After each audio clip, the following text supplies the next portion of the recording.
Welcome back to the Bourbon and BS podcast, everyone. This is episode 312, and Nate and myself, Steve, are in the garage here, and we've got a special guest joining us momentarily. What Nate's pouring there might be a little bit of a, if you guys can see that there, a little bit of a hint where they're from, but we do want to thank first our sponsors, as always. Tinder Box at Easton in Columbus, Ohio. We are smoking tonight. It is the Charter Oak Connecticut Broadleaf, and this is from Foundation Cigars. Nate, Foundation Cigars. So remember that. I'm going to wait to light mine up just momentarily because I want to try what we're drinking first. I also want to thank Altadis USA. We appreciate that. We've got a fantastic cigar made by Plasencia for Monte Cristo. It is the Espada Oscuro. Nate, I'm sure you don't mind that we're smoking that in part two. I love this one. I know you do. It's a great smoke. I know you do.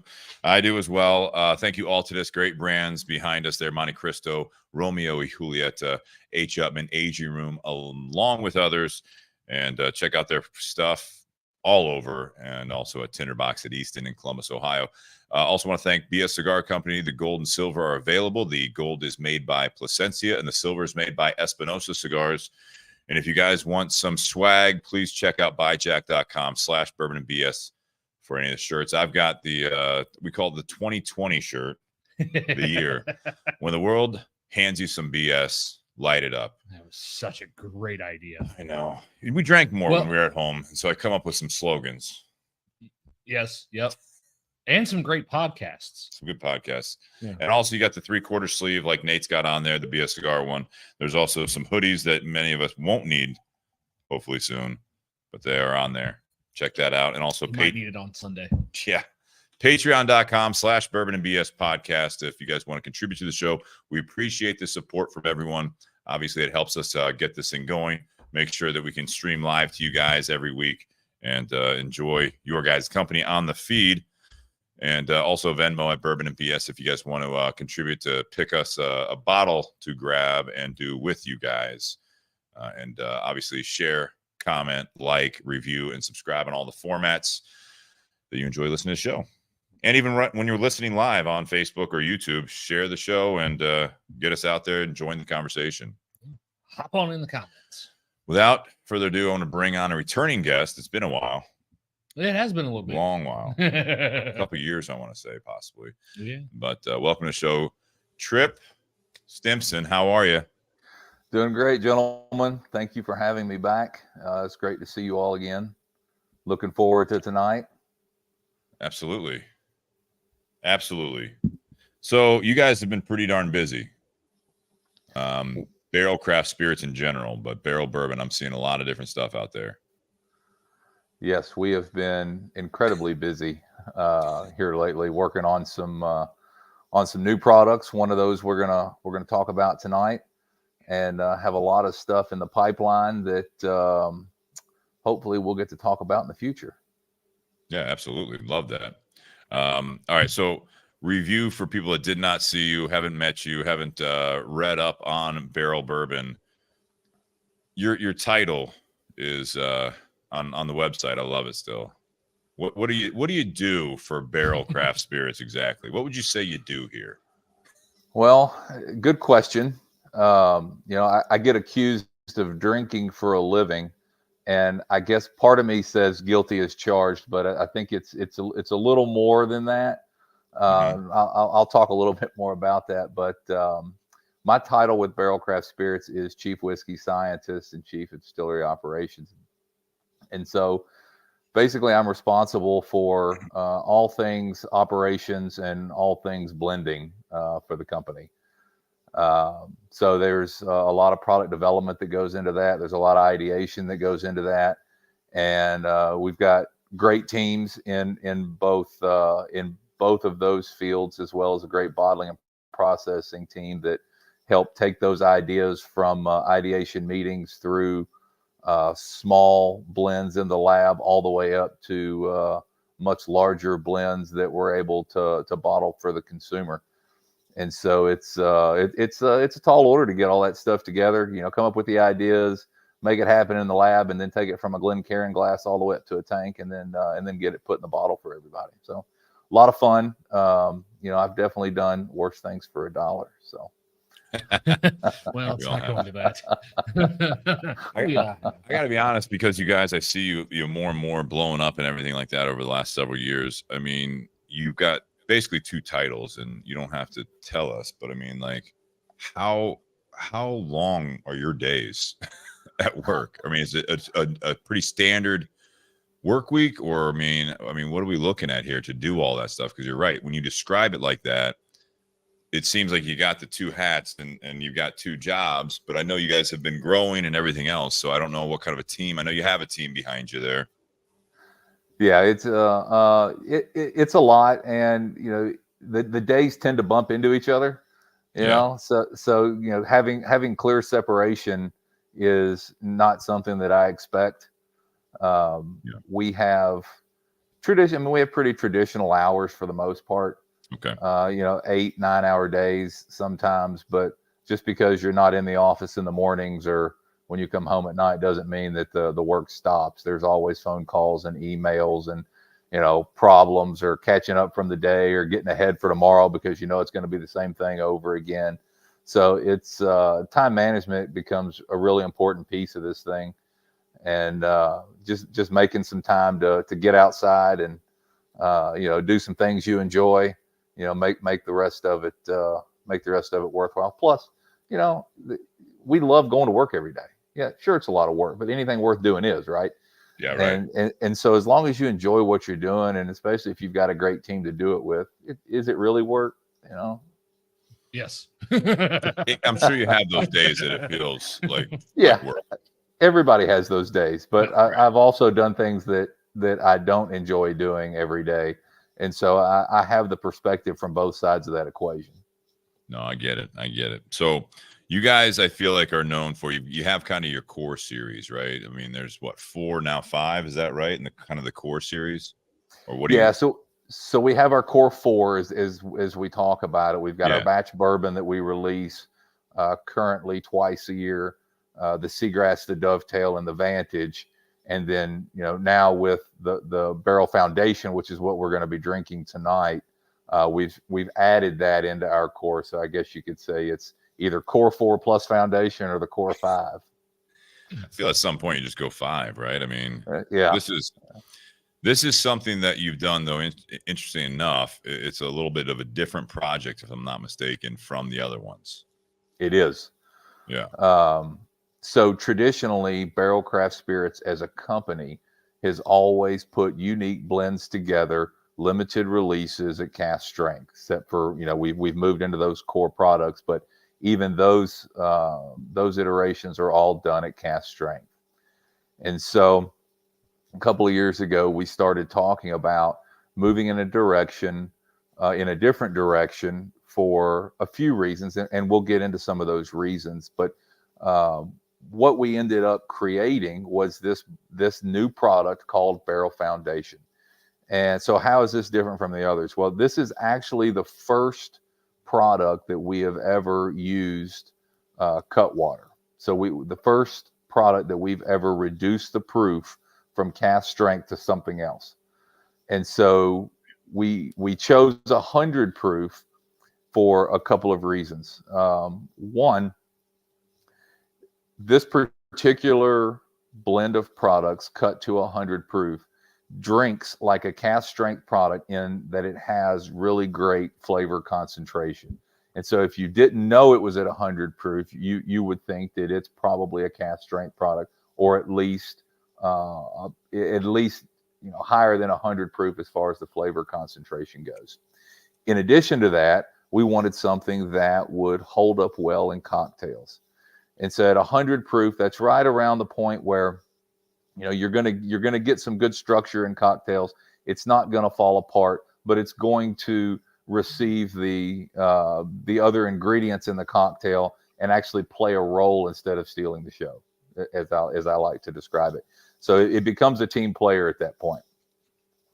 Also, what it does for Barrell Craft Spirits as the brand, there are people who are very curious about what we'll say the core 4, or maybe some of the other products that we release, what they taste like. And maybe that $90 price tag and up is just a little steep for for some of those consumers. What this does is gives you an entryway into Barrell Craft Spirits, so you can see what very complex, very complex blends and unique flavors taste like.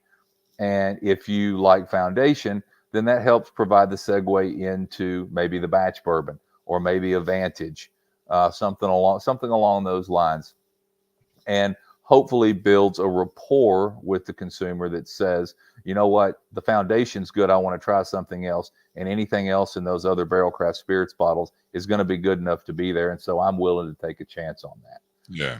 Yeah.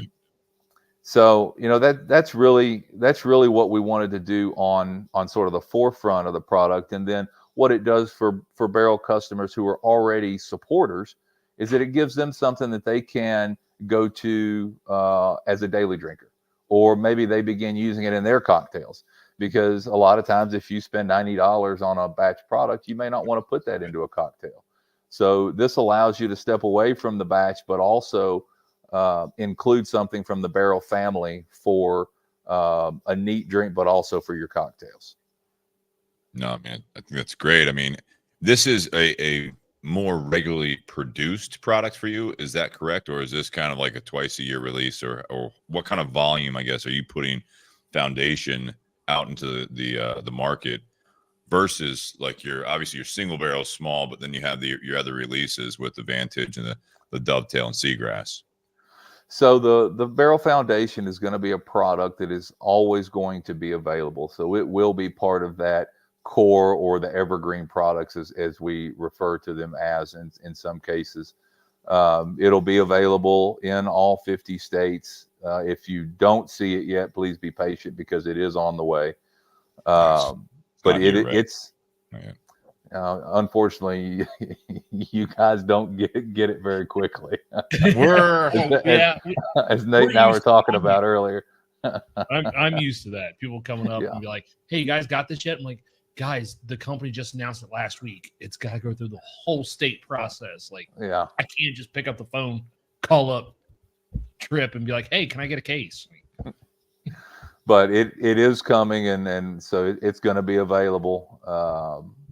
So as far as the amount of bottles that we're going to be releasing, it's a little bit different in the planning when it comes to these.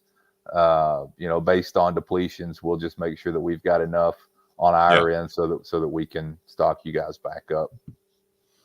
Yeah. So let's get to the product here. Because the other thing I see a lot of times is you guys do what seems to be like, when I go to Chicago, for example, Benny's has just an enormous amount every time I go of different barrel bourbon, single barrels or whatever. Is that a single barrel, right? I mean, they've just got, I've seen them just lined up there. Yeah. Benny's does a lot for us. They've been a great account for us.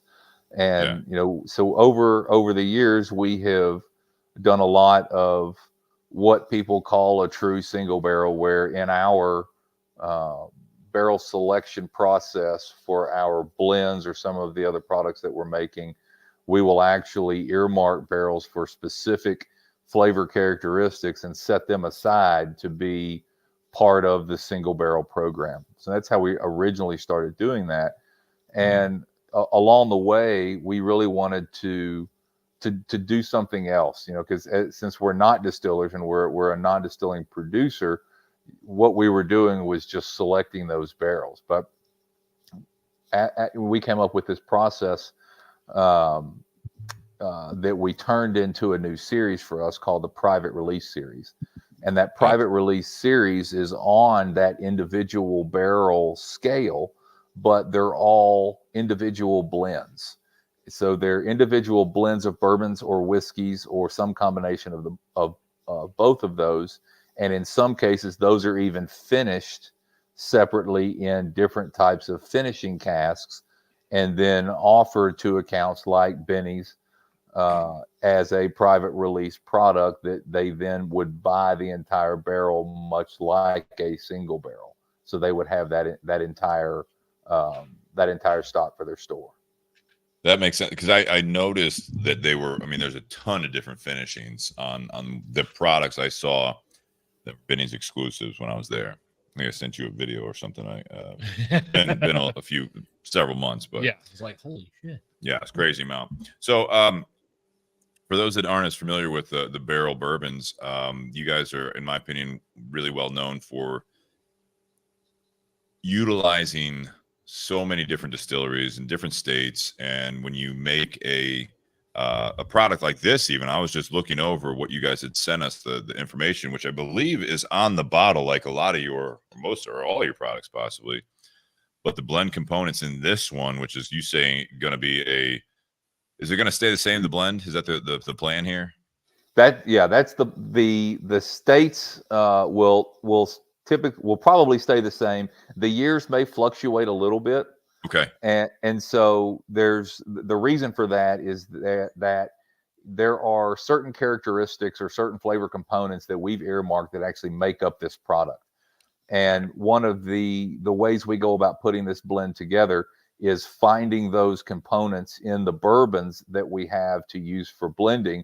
And those aren't always necessarily in the exact same percentages, we'll say, of barrels, of ages, of grain bills, if that makes sense. Yeah, so instead of a 10-year or instead of a 5-year-old Tennessee in this blend, we might have to go to a 6-year or 5.5-year, or wherever it lands, wherever we find those characteristics in order to blend to consistency. That's what we'll put on the label. So it's blending based on the flavor, not on the age and location necessarily. 100%. Well, because I mean, you guys know as well as I do that just because you make the exact same barrel or a lot of barrels and you set it aside in the rick house and wait 5 years, that doesn't mean those two barrels sitting next to each other are going to be the same, right? Oh yeah, absolutely right. So we have to take into account that variability, and so we're not even going to claim that it's going to be that those barrels are going to be the same every single time sitting next to each other in our rick house. We're just going to go straight to the flavor and blend it accordingly. So this isn't necessarily. Go ahead. I was just going to say it'll be close, but it's Yeah. not going to be the exact same every single year, the exact same barrel concentrations every single year.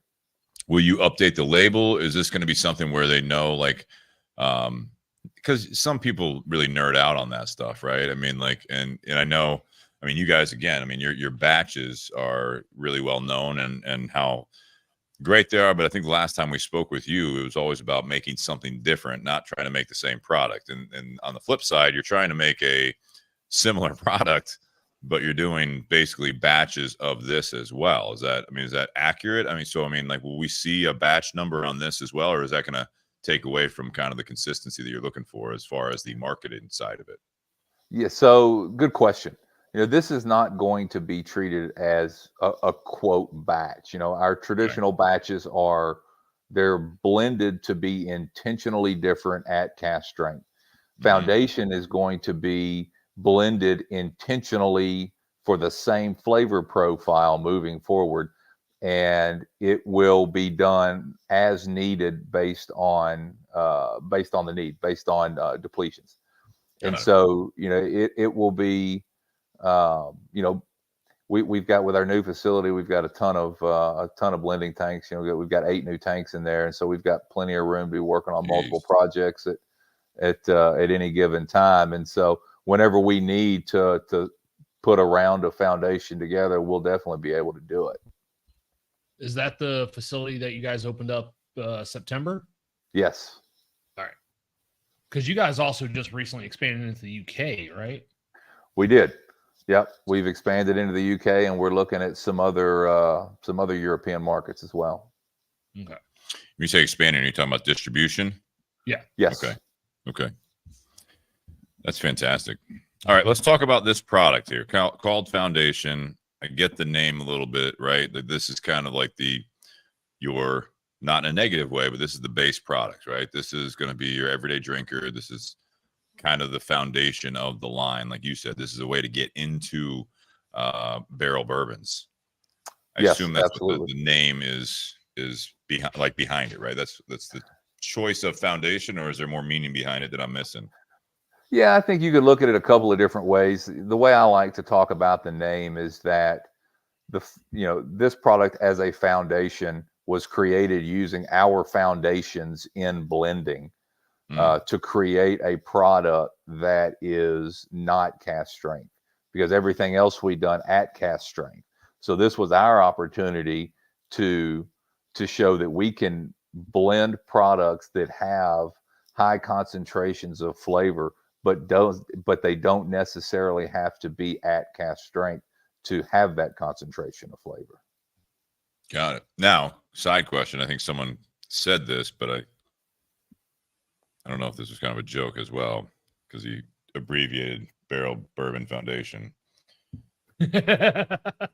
But he was asking or saying, hopefully we'll see a cask strength of this someday. like this blend, instead of 100 proof, like, can we get a cask strength edition of this? Which is like, well, I mean, it would be great. I mean, I know you've tried that, right? I mean, yeah, is that something kind of a side note, like going the opposite? Like you go this way with the 100 proof, and you're like, well, real quick though, this is what the foundation tastes like, a cask strength. You're like, now we've got another limited bottle here. Shit. Props to whoever asked that question, because somebody's really thinking about this stuff. Yes, James Allen Young there. Sorry, that was Justin Turner. I'm sorry, Justin Turner. Justin, that's a great question, and this product at cask strength is a really good product. Currently, we don't have plans to reduce or to release it as a cask strength product. But it's impressive that your head went there based on the conversation. Yeah, it is. Yeah. He said he wasn't joking, so apparently I took that the wrong way. It was an honest question. He said it was an honest question, but he had this like the face, the emoji behind it. Yeah. I get it. I just thought he was being inappropriate at the same time. Great question. So I don't know. All right. So what do we think of this? Are you sipping on this as well right now? Or are you? I've got a unreleased, whatever. Yeah. I know. No, he's probably got the one finished in the Ambruana cask. I've got that one too. I thought he was going to say, actually, oddly enough, I'm drinking the Foundation at cask strength. Why? No, I have to. Mine don't ever have the right label on the bottle, so I have to be careful. I've always got like the Dymo labelers. I'll make up quick labels at work and throw them on bottles when I bring them home, just because I end up with a bunch of 750 mil bottles that are just taken over. Oh, I get it. It's a good problem to have, but I understand. A problem nonetheless, my friend. Yes. You need to build a new wing on the house just for the just for the samples. Right. All right. So this is, I'll give the stats here, and then we'll go to everyone what they're thinking or feeling about this. But the mash bill, you guys, and again, you guys, full disclosure on the bottle. I'm reading off of the card here, but full disclosure on the bottle here. Derived mash bill is corn, 73%. Rye is 23%, and malted barley 4%. So kind of a higher rye. Mm-hmm. Kind of a higher rye there. Yeah. Being 23. And a quick note on that derived mash bill, for years, we've been doing this now for, over 11 years. Pretty amazing when you stop and think about it. But for the better part of 10 plus years, everybody would ask, what's the mash bill? Mm. And really from my perspective, it plays a part, but it doesn't really give me, a ton of information about the liquid until I try it. And so to go through and figure out the mash bills of all of the liquid that goes into a blend was a pretty laborious process. But we've gotten so many questions, and so many consumers wanted to know what the sort of the net mash bill was in these products, that we started doing what we call the derived mash bill. And so we will go through every different barrel of whiskey that is used in a blend, and based on its percent inclusion in the blend, we then calculate the derived mash bill.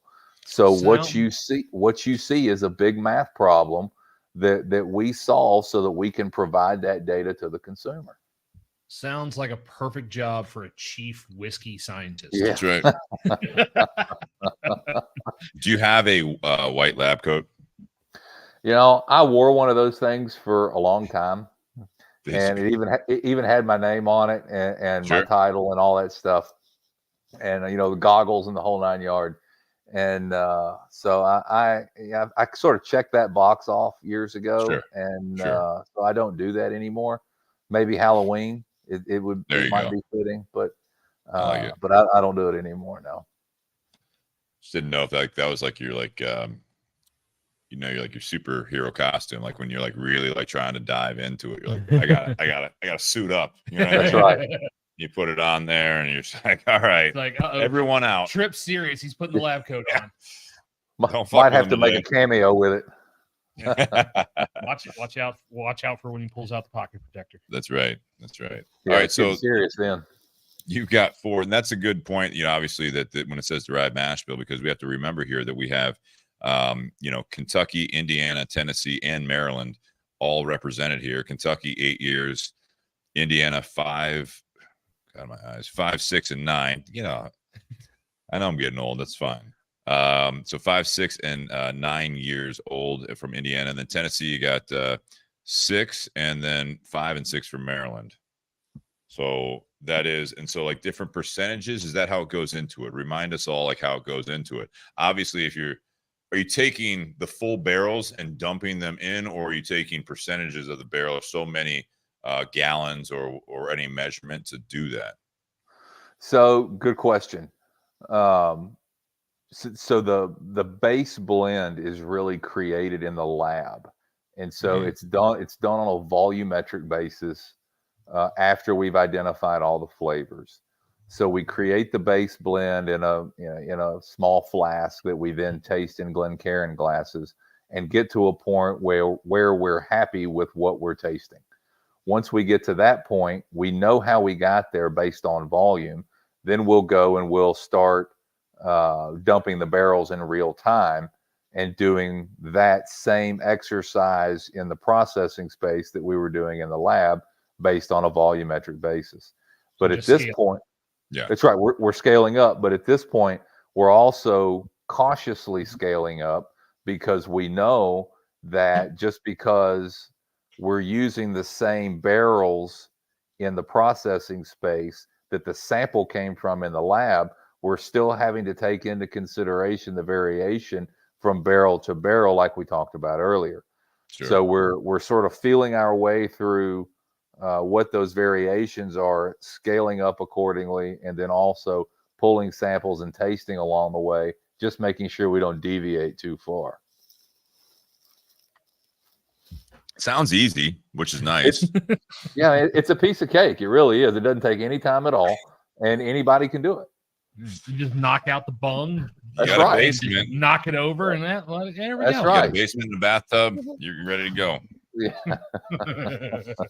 So what do we think of this? So the one thing that stood out to me, so there's a lot of cask strength stuff that I've tasted that I always felt punch below the proof. This one goes the other way, and I think Tripp touched on that earlier. Like this one, the way it hits your palate, it punches higher than that 100 proof. So yeah, you said something about that. Like this kind of tastes almost like a cask strength or full proof, something like that. Like this, it drinks a little hotter than what it is. Yeah, the idea being that it doesn't necessarily just burn, but there's a flavor concentration there that you wouldn't expect to find at 100 proof, so that it drinks like it's a flavor concentration at a 115 or a 120. But it's also going to be, I think, a little more approachable, and it works better in a cocktail. And it does have a really good mouthfeel. Like it does have that creaminess, little thicker viscosity to it coming in. And that's huge. I mean, that mouthfeel, especially for me personally, having the good mouthfeel is really key to me. Really being able to hone in on those fusel oils in the different whiskeys and make sure that that's not lost in the blending process, because if you lose those oils, nothing's going to stick to your tongue, right? You're not going to get the whole flavor profile. It's just going to be a one and done, and you're going to miss a lot of it. Yeah, and I think it's interesting because it is. So yeah, it drinks higher than its proof. The interesting thing for me is that it's got a real smooth opening and then also a finish, but it's like right when I swallow it, it kind of just it kind of grabs you a little bit and then it smooths out again. So it's kind of a it's not drinking. It's like maybe some like your normal a roller coaster proofs for your tongue. Well, I'm just saying, like sometimes you sip on like 120 something, 130 something, and it's like as soon as it touches your palate, you're just like, oh, that's hot, right? This is more like okay, and then like you take, I swallow, and it's like okay, so now I'm getting some my mouth's watering a little bit more, and it kind of starts off. I think it was like kind of like the creamier, some of the classic things like the vanilla, and for me at least, and you guys tell me what you think. Then it kind of hits like a hot sweetness is kind of what I'm getting there with that right when I swallow, like a hot honey type thing. And it kind of transitions back to, and there's other notes in there, but I want to see what you think, Nate, but it kind of transitions back into the, for me, like the classic vanilla, oak, butterscotch type flavors there for me. Mm-hmm. Yeah. I mean, it kind of, and I'm going to light up my cigar. It kind of has that little bit of that Ohio embrace at the back of the throat, skips this whole part, and then comes back again right down here. It just completely misses the sternum section. But no, yeah, like I also pick up like some floral or citrus notes in there. Mm-hmm. But which kind of offsets some of that heat that you get, and that's what you were talking about. You were saying that sweetness and spice. That's why I said hot honey. Yeah. You got a little bit of that pepper, that cinnamon, but then you have that citrus note that kind of those two. I can see that. Yeah. Dance around with each other, because they're hitting different taste buds on your tongue. So, it kind of hits everywhere. Yeah. Are we getting anywhere close to what you guys think? Or is it like you're like, these guys are idiots? I think you guys are hitting the nail on the head there. Because I find all of those things too, but the one thing that really stands out to me is there's it's a dark cherry or a black cherry note that's in there, and I tend to always find that black cherry, and I think the reason is I grew up in Tennessee originally, and the ice cream I had as a kid was made by Mayfield. I don't know if you guys have ever heard of Mayfield ice cream or not. I guess that's what we had in the South. And it may not have gotten they had it may not, but they had a black cherry. Okay. They may not have let it up there, and you guys are missing out because that black cherry flavor was amazing. And so it's just kind of stuck with me. And every now and again, I'll find that in bourbon. And so it's always puts a smile on my face when I find that and I can include it. And it ends up in the finished blend when we manage to keep it in there and not cover it up. It's like the end of Ratatouille. He tastes it and all of a sudden takes him back to his childhood, and he's eating that black. That's it. This reminds me of my childhood. Do you ever have the ice cream with the bourbon? No, I don't even know. We didn't try. I don't know if they even have that ice cream anymore, to be honest. Unfortunately, I think this is a project. I think now we got to figure it out. Yeah, challenge accepted, right? Challenge accepted. Next from Barrell Craft Spirits, Barrel Black Cherry Ice Cream. We're looking over your expense reports, and we have a question here. That's right. A lot of money on ice cream. Yeah, we'll just put that next to R&D. R&D, absolutely. Don't question my methods.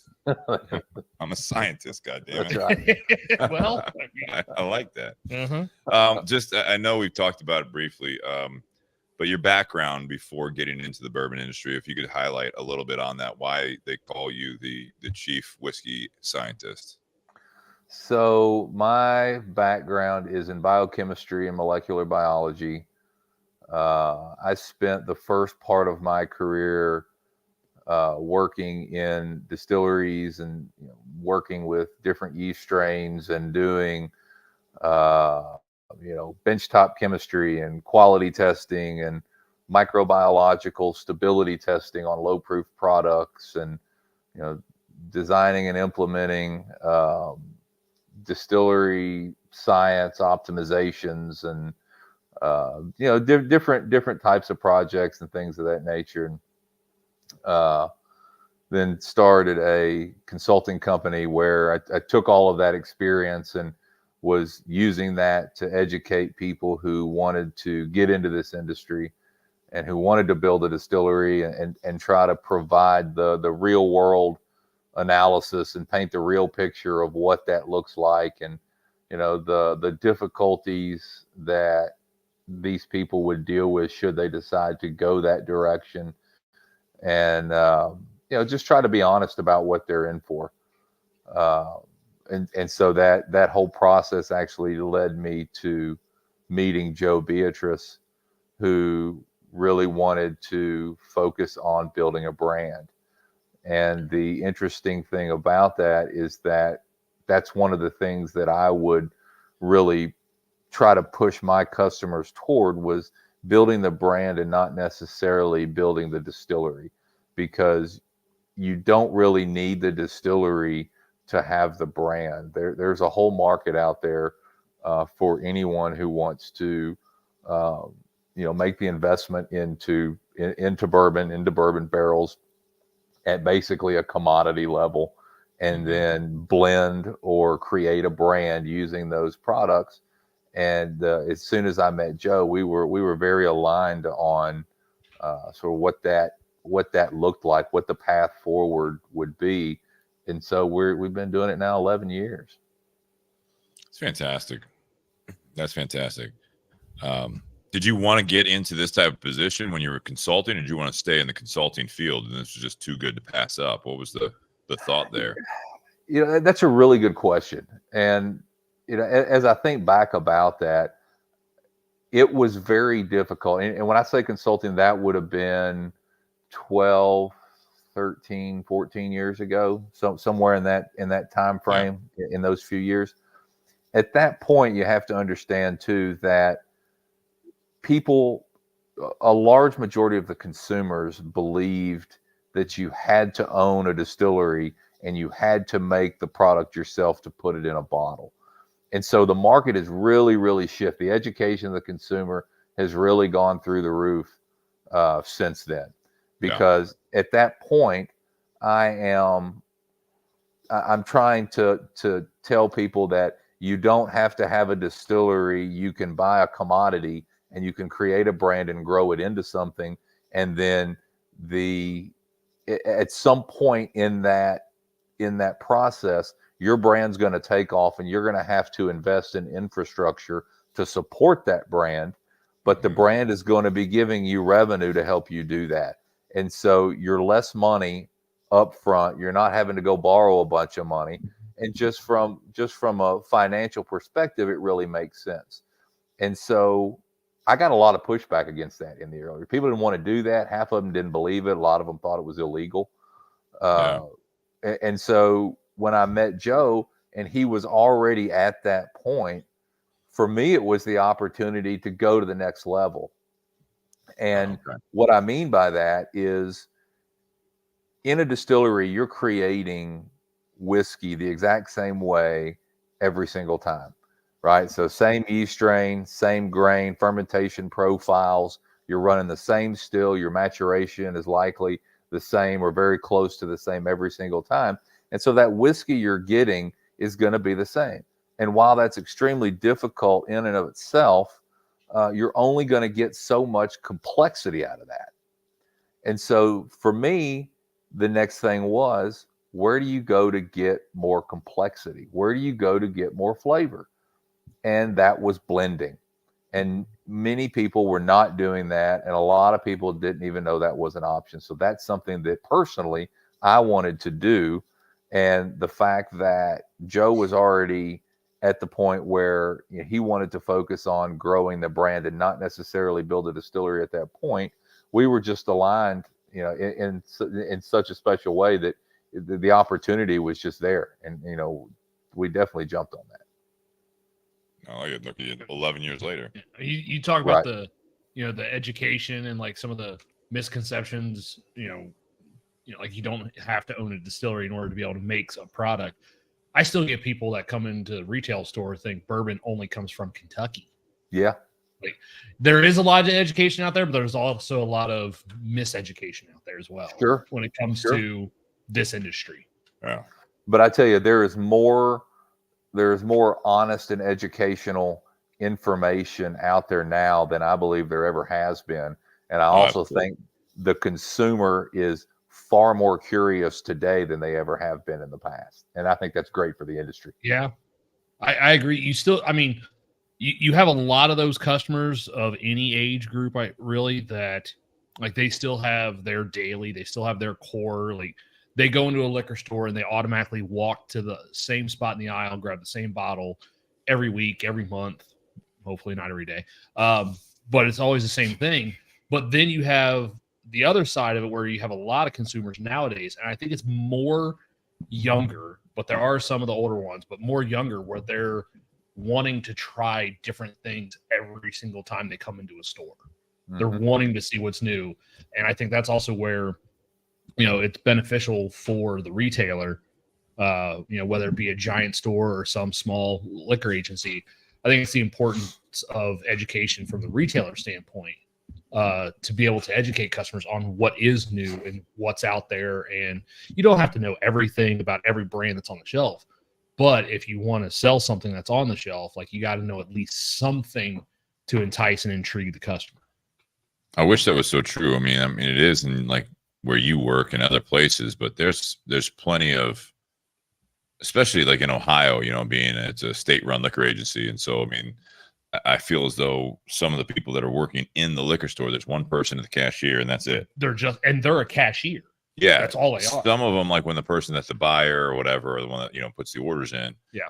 If they're working, they can give you some advice. But I find, and I don't know, what your thoughts are, Tripp, but I mean, we see it in the cigar industry as well, where it's, you have some people that just cash register people, cashiers, and there's other people that on the flip side of that, where it's all the other way on the other side, and they're the, let's just say egotistical, look down the nose, you don't know what you're talking about, and they're the ones that are selling you the shit. And then you have people in the middle, which I think is, kind of a very big middle. There's a big middle, just like anything else. It's kind of that 80-20, 10, 80, 10, but it's tough. I mean, for you, I think getting into some of these liquor stores, like you're counting on the retailers to say what the hell this is, right? I mean, how does that work for you, or like what's your experience with that, or do you just let it kind of roll out as it would? Yeah. Well, first of all, you guys are absolutely right. I mean, it is across the whole spectrum what you find in the liquor stores, from the good and the bad. But I think for the stores that may not have the education background to provide to the consumer who's coming in there, I just look at that as opportunity, and the stores should view it that way too, in my opinion. From Barrell's perspective, well, we do our best to educate the best we can. We put a bunch of information on our websites. We provide the shelf talkers. We have a team with boots on the ground who we spend time educating and hopefully preparing them to take that information, to the different stores and do liquid to lips tastings where they can communicate with consumers and provide information and answer questions and really do those things, because at the end of the day, it really is about having consumers taste the product, having enough curiosity to try the product, because I think you try these products, I think you're going to come back to it. Yeah, the people I've talked to that have tried it, or you post stuff like this, and like they have a favorite of the core 4 now 5 series. I mean, it's just they really do. I mean, some people, that seagrass, I hear actually,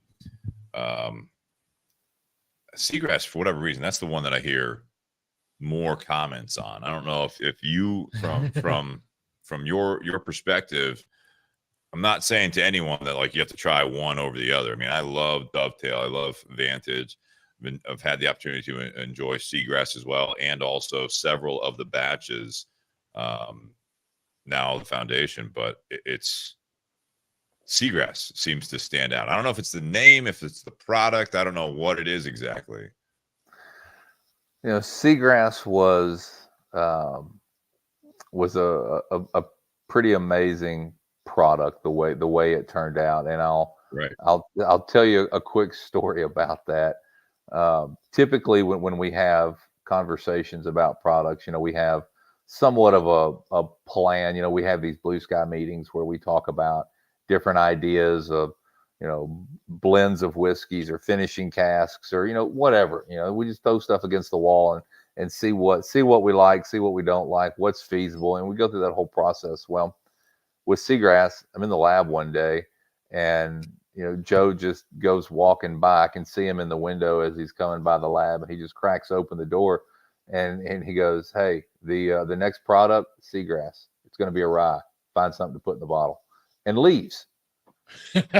So what am I supposed to do with that? Was Seagrass already determined, or was that the first time you heard that term? That was the first time I'd ever heard the name. Yeah. And the only thing he told me what it was, that it was going to be a rye. Now find something to put in the bottle.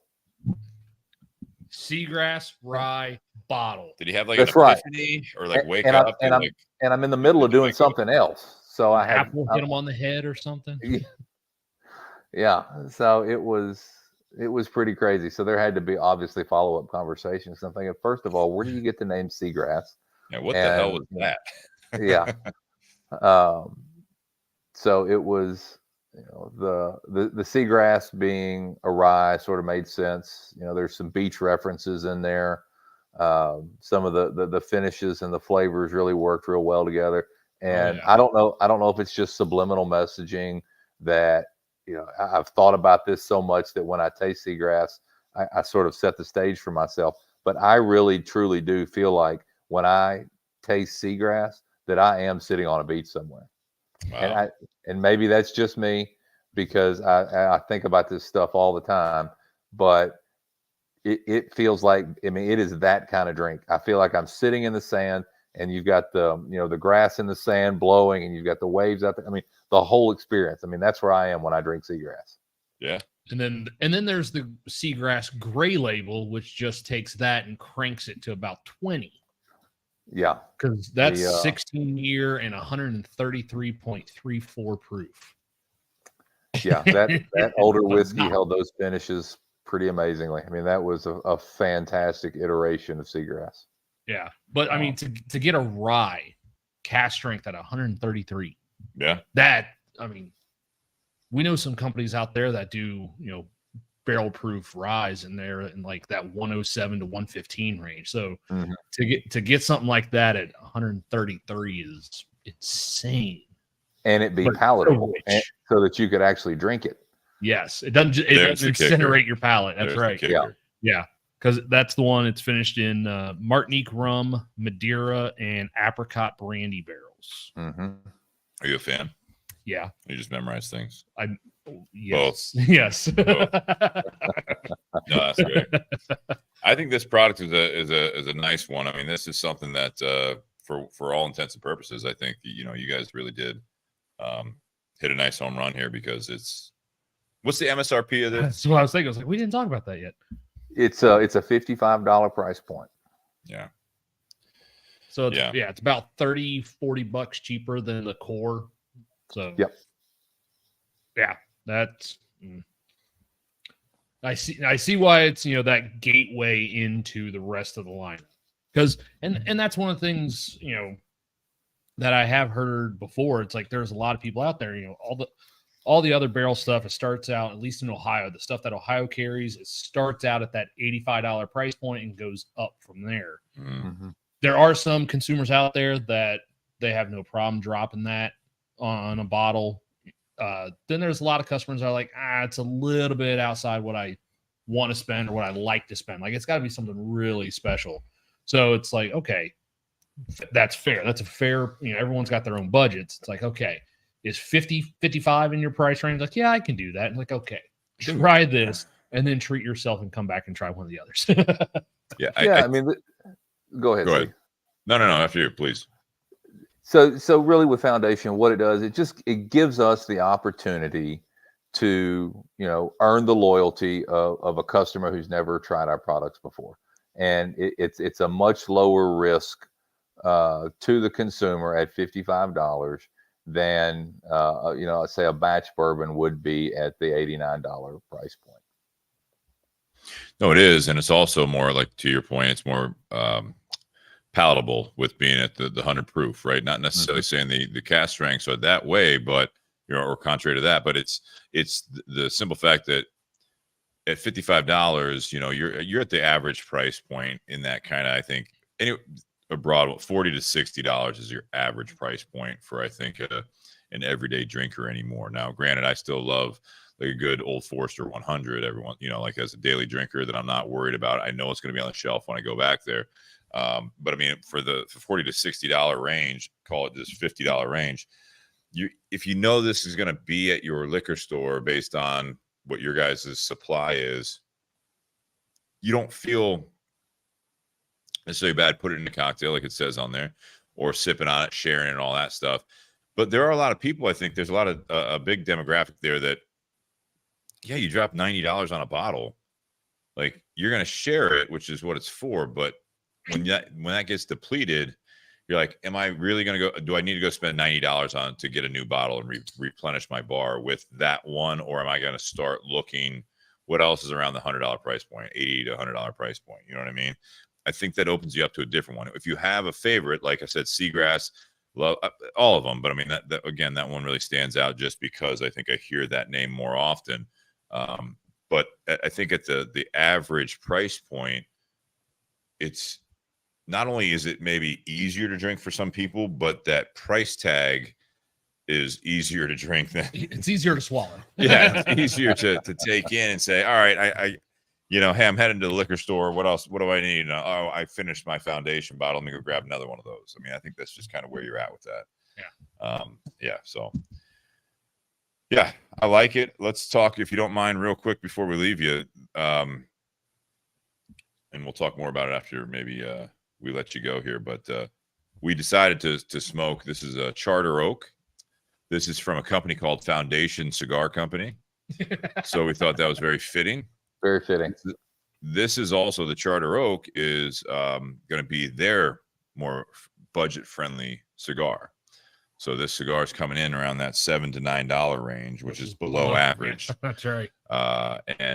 So this is going to be, for those that are interested in the cigar part of it, this is going to be a Connecticut Broadleaf wrapper. This is the Maduro, or the Charter Oak Connecticut Broadleaf, and it's over Nicaraguan tobacco. And Nicholas Melillo had a lot of experience with another company called Drew Estate, broke off from them 2014-ish, and they founded this, I think, 2015 to 2016 there. But the Charter Oak came out, and he wanted to he has real good ties from working in Nicaragua and also in Connecticut, the Connecticut River Valley. So this is a true Connecticut River Valley broadleaf over the Nicaraguan tobacco. Nice. And it's kind of a throwback because I guess his dad, I think it was like a big, like, kind of everyday smoker and enjoyed Connecticut tobacco.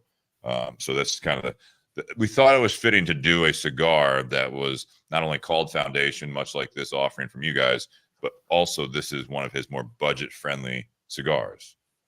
I think it's got, your classic broadleaf Nicaraguan combo.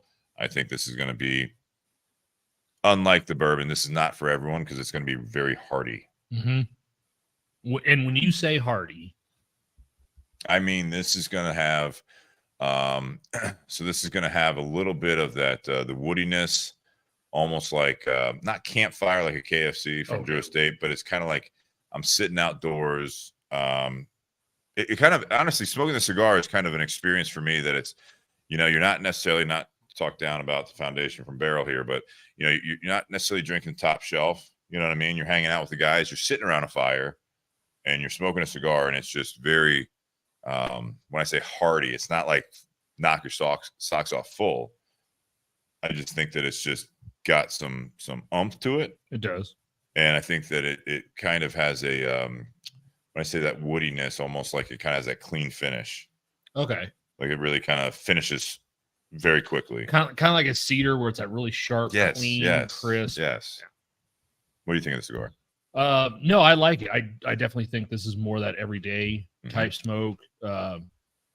Like strength of the cigar, I'd put it like medium, but the flavor, medium full on the flavor. Yeah. I mean, it's a pretty rich smoke. I think that Connecticut wrapper can be a little delicate, as I'm finding out. Yeah, yours has had a little bit of a brittle. Yeah, but I mean, but it's smoking fine. Yeah.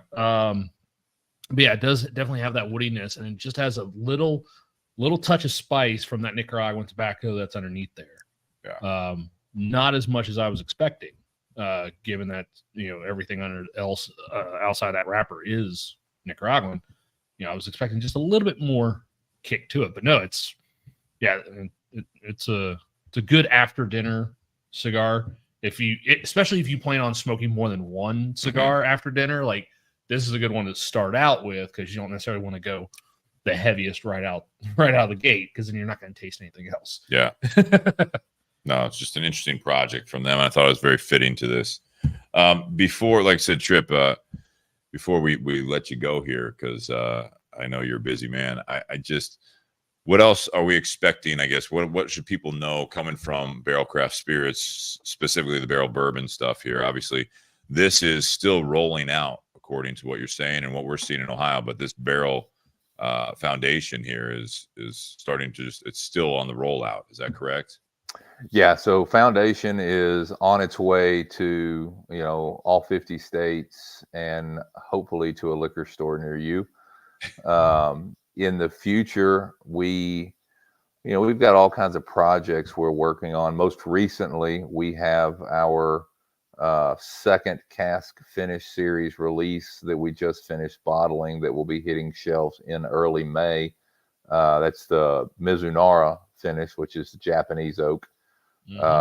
We also use that Japanese oak in our Vantage product. So if you've had Vantage, this will be something that you like, most likely. If you haven't had Vantage, then this Mizunara finished product will be a great introduction into a bourbon finished in Japanese oak wood. Nice. And what batch are we on for your batches? So we actually just finished up 36. We're going to start bottling that, and that'll be hitting the shelves probably June 1. Okay. And you said that's twice a year, correct? So in the past, the batches have been, in the last year or so, we were doing them twice a year. Yeah. I think we're going to move to probably just doing one a year. Okay. Just because I think it's going to make it easier for the consumer. It's going to allow us to release a batch at the beginning of the year and give it time to really permeate the market all the way through to the end of the year. And that way, when we're talking about the current batch, it'll be the batch that was released for the year. And will that affect like the batch size, or is that just kind of depending on what the product is?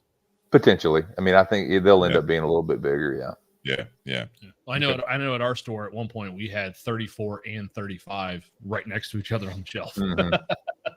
But the good thing is I was fortunate enough to try both 34 and 35. And so I could sit there and be like, well, this one's a little bit more like this, and this one's a little bit more like this. So it depends on, what you prefer, and let people make their choice based on their preference. What barrel's up there that's hidden behind the post by the subwoofer? I think that's 35. We've got some random bottles in the 35. The garage here. It's 35. We still got a little in there, right? Or is that empty? No, there's a finger. There's a fat finger in there. There's a shared pour. There you go. That just means you guys you must have enjoyed it. Oh, we definitely have enjoyed everything you guys have shared with us. So, anything else we want to hear from you?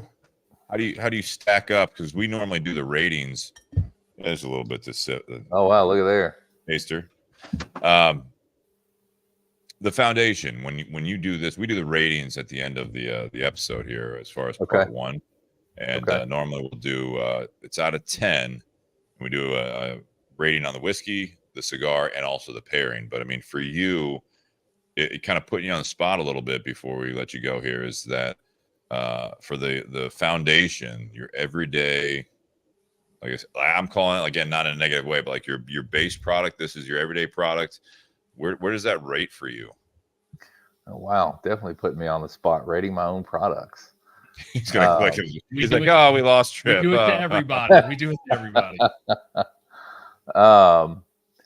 You know, there are so many categories that we could talk about where this product fits, but I would say that at the 100 proof category, based on what's on the shelf for approachability and the fact you can blend it in cocktails or drink it neat, and the complexity that you're going to get out of that product, can I cheat and give it an A?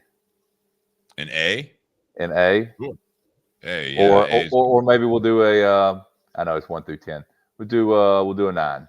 9. Well, we'll continue to strive for perfection. I love it. I love it. One more question here from the audience. Ray Chester says, maybe a stupid question, but is the MSRP based on manufacturing costs, or is it simply a matter of where you think it should fall within the market? Very good question, Ray. You know, there's a little bit of both of those in creating a new product.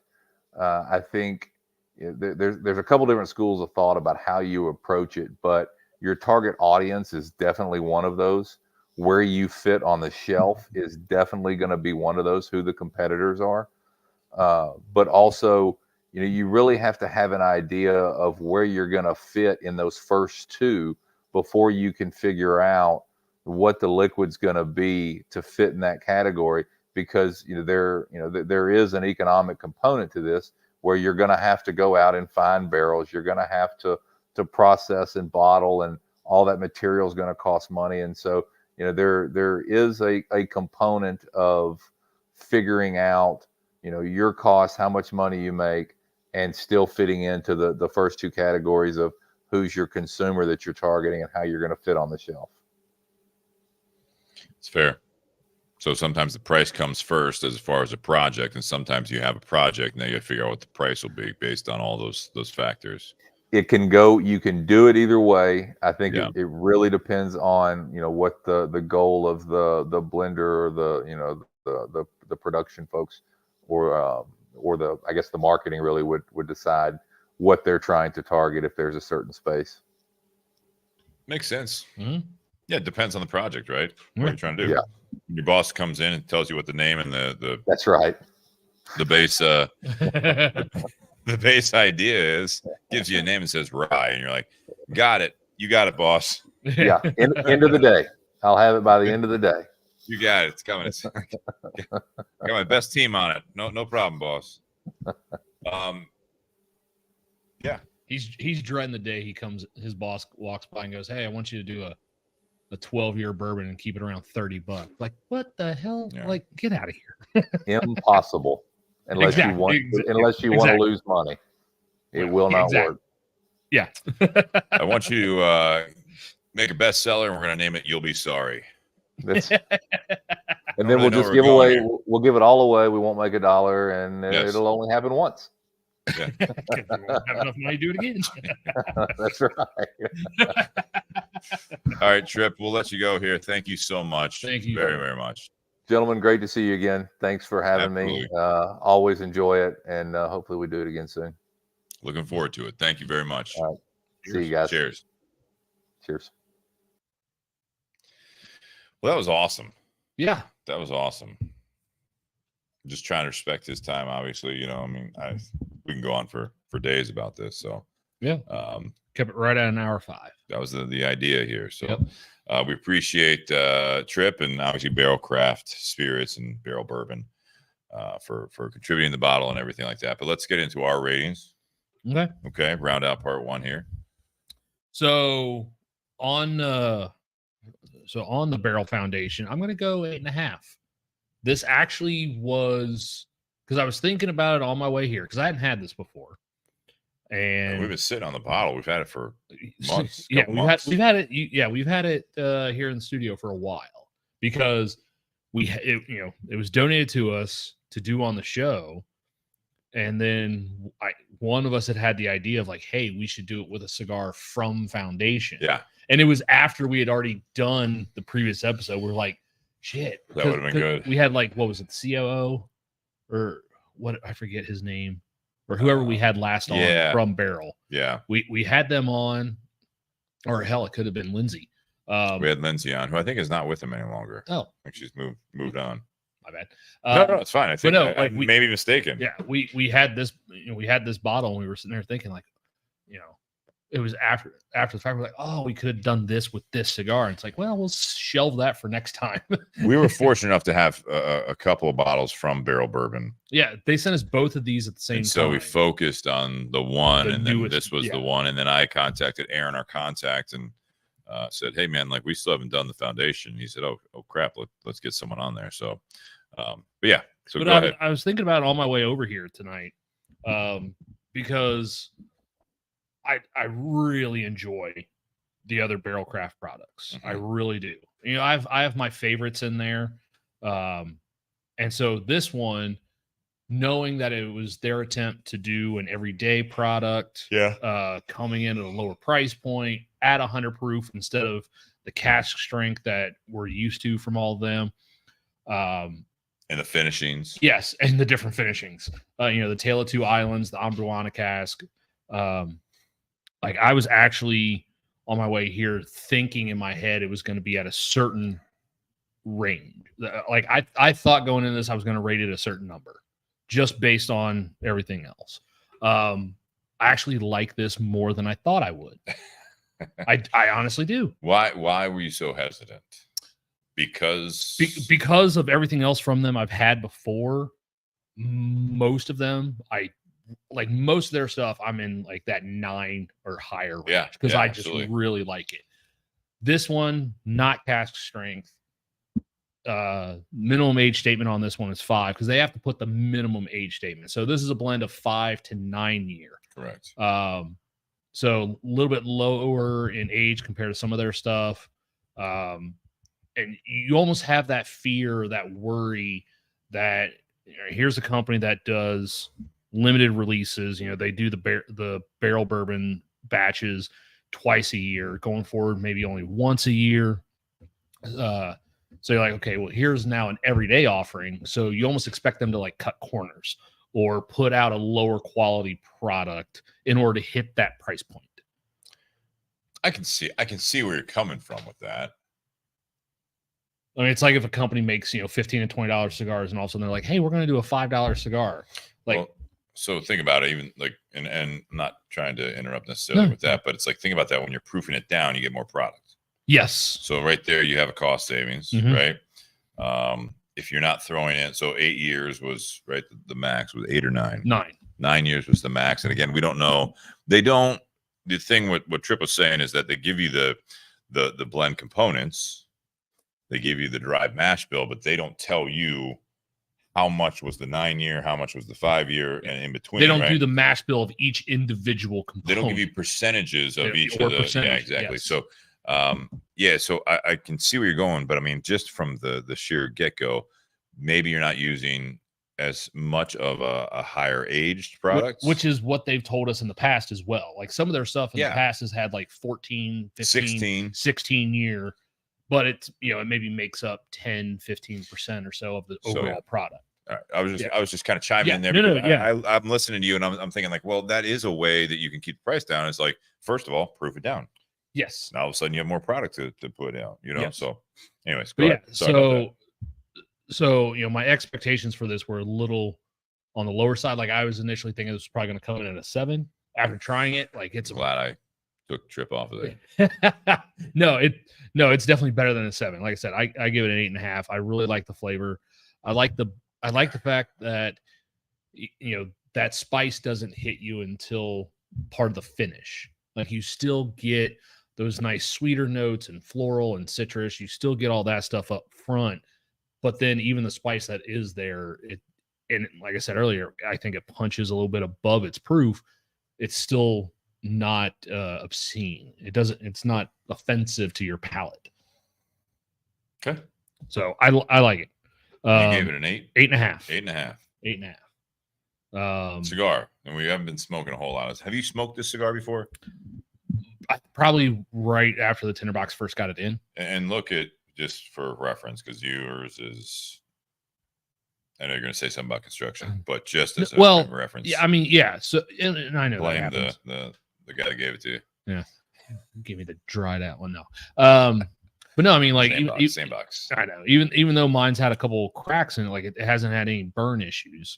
Yeah, I noticed that. The one side's been a little bit lighter in terms of how the tobacco's settled, so it's burning just a little bit faster, but it's not, the wrapper's coming off on that side too. Yeah, but it's not a full-on canoe. But no, it's still burning, drawing, and smoking just fine. Good flavor. It is definitely a heartier smoke, a little bit of dryness that I wasn't necessarily expecting. But no, it's good smoke. I'll give it 7.5 on that one. I mean, definitely something, where price points are nowadays. Like, hey, here's a pretty good cigar for under $10. Like, it's a good option to have. Yeah, it's a good option to have. Because sometimes, if you're someone who smokes a lot of cigars, price definitely becomes an issue, because you don't want to sit there and be like, I'm going to smoke, $5 $20 cigars today. Well, if you can do that, great. Good for you. But no, it's nice to be able to have that option of, I'm going to be a little bit more, cost effective today. Maybe I smoke a couple of cigars under the $10 price point, save myself a few bucks. Like, this is a good one to go to. And I think because this cigar has a little bit of dryness to the palate, when you go from the cigar to the whiskey, it makes some of those sweeter notes on the whiskey even more pronounced. Like, it makes it taste thicker and oilier than it actually is. I would agree with you on that. So I give the pairing an 8. Okay. Split the difference. I think so. The Barrell Bourbon Foundation, as they call it, the Barrell Foundation. So Barrell Bourbon, Barrell Foundation. I'm going to give it an 8.25. I'm right there with you. I think this is, you and Tripp both said that, it drinks more cask strength, and I don't think it does as much as it just has good flavor. So I think it drinks in that 100 proof is like the bottle and bond with, proof. I think this is something that it is, like I described earlier. It's got a little more, burn, but it's got a little bit more of a kick, as far as when like I said, when between, like, right in the middle, it's got a little more kick than some do, and it's actually very well balanced, so it's smoother than some products where it's going to be. There was a particular bottle that you love that is a bottled and bond, and I was actually thinking about when we were drinking this earlier, like, how does this compare to that? And it's the Heaven Hill 7-year bottled and bond, which that age statement is right smack dab in the middle of where these all come in. And like, to me, this is like Heaven Hill with a little bit more balls. So I think it's Heaven Hill with a little bit more like a kick in the middle where I'm talking about. I think Heaven Hill, especially on like a second glass, I think it really is smoother than this. I think it's not as much of a roller coaster. I think it's more consistent. That's what I meant when I said more balls. Sure. No, yeah, absolutely. No, I understand what more balls mean. Okay.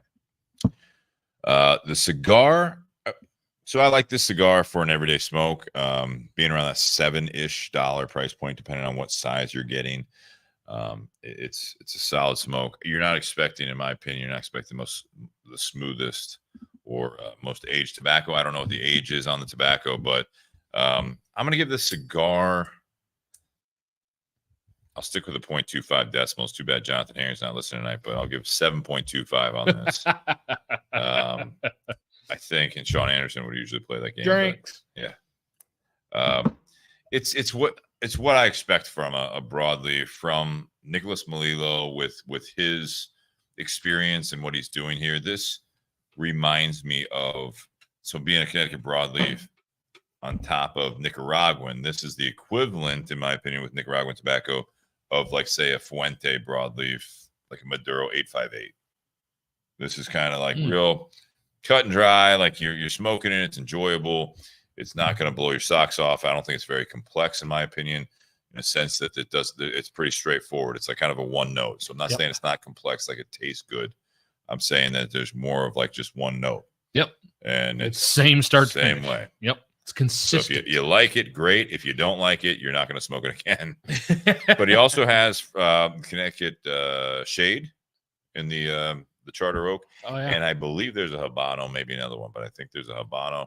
But the original releases, to my knowledge, were the Connecticut Shade and also the Connecticut Broadleaf. So you basically have as they say, a Connecticut or natural, and then you have a Maduro with this one here. And it is a very dark, hearty leaf as well. So yours was a little bit more brittle, which sometimes broadleaf, I think, can be. Yeah, I know. And it's not going to be necessarily. He came out with, Nicholas Melillo came out with, what he used to do with Drew Estate was one of the last projects, to my knowledge, was a Nica Rustica.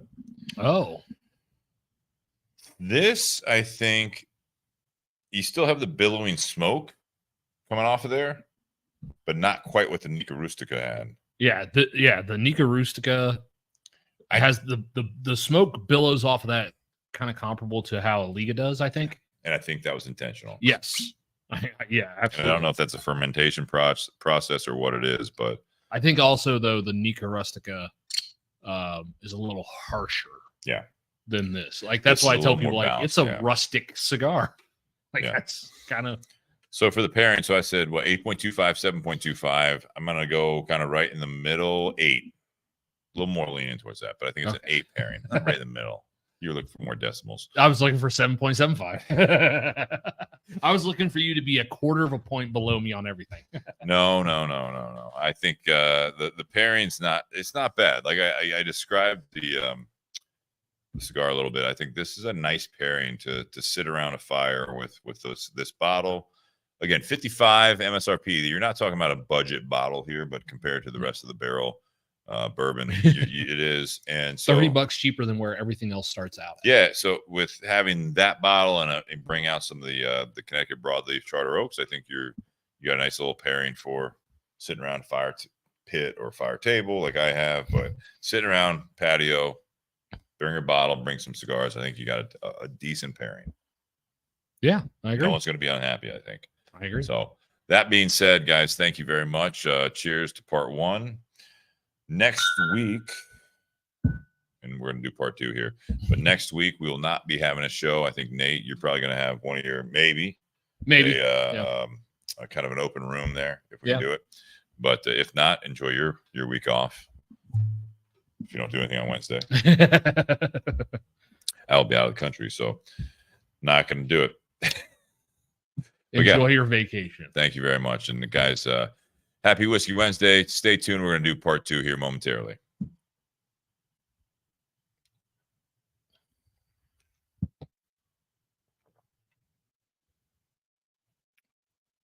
It's not bad. It's good. It is good. It's nice. It is. Like I said, it's better than I was expecting. Yeah, for sure. Which, I mean, as much as I like their stuff, like, I don't know why I was thinking it was going to be like, I wasn't thinking it was going to be something bad, but I thought it was going to be, well below where the rest of their portfolio falls, and it's not. No, and I actually thought the opposite, but I can see I think I like this more than the Dovetail, though. Ooh, Dovetail's sweeter. There was one, I couldn't remember if it was Seagrass or Dovetail. I think it was Dovetail, but there was one where the note that I was getting, I didn't say because we had someone from the company on, and I didn't want to say the note while they were on, but I was like, yeah, I kind of get this taste of like cardboard. Or like, Dovetail is the rum, or like opening up a can of tennis balls, that kind of stale air. Dovetail is the one that's with like the rum barrels, right? It may have been. I don't. Seagrass is the rye with the Martinique rum, Madeira, and apricot brandy. And Vantage had a bunch of other things. I'm going to hit the outhouse real quick. Topic for part 2. Foundation. We're keeping the theme going, right? I'm trying to, yeah. Where's it at? Oh. Let me look up on OHLQ.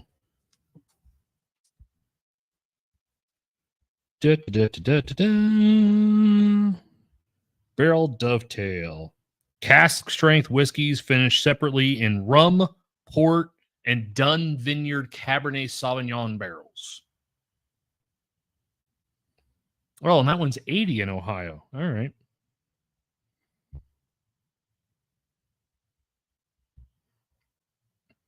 Yeah. In Ohio, you have the Barrel Bourbon, the Seagrass, the Dovetail, Gray Label Seagrass, Armida. The Armida, let's see, that's the one finished in pear brandy, Jamaican rum, and Sicilian Amaro casks. So that one's quite different. Surprised we don't carry that one at my store, seeing as how my store is an Italian market, and that one is finished in Amaro casks. Like that's an Italian staple.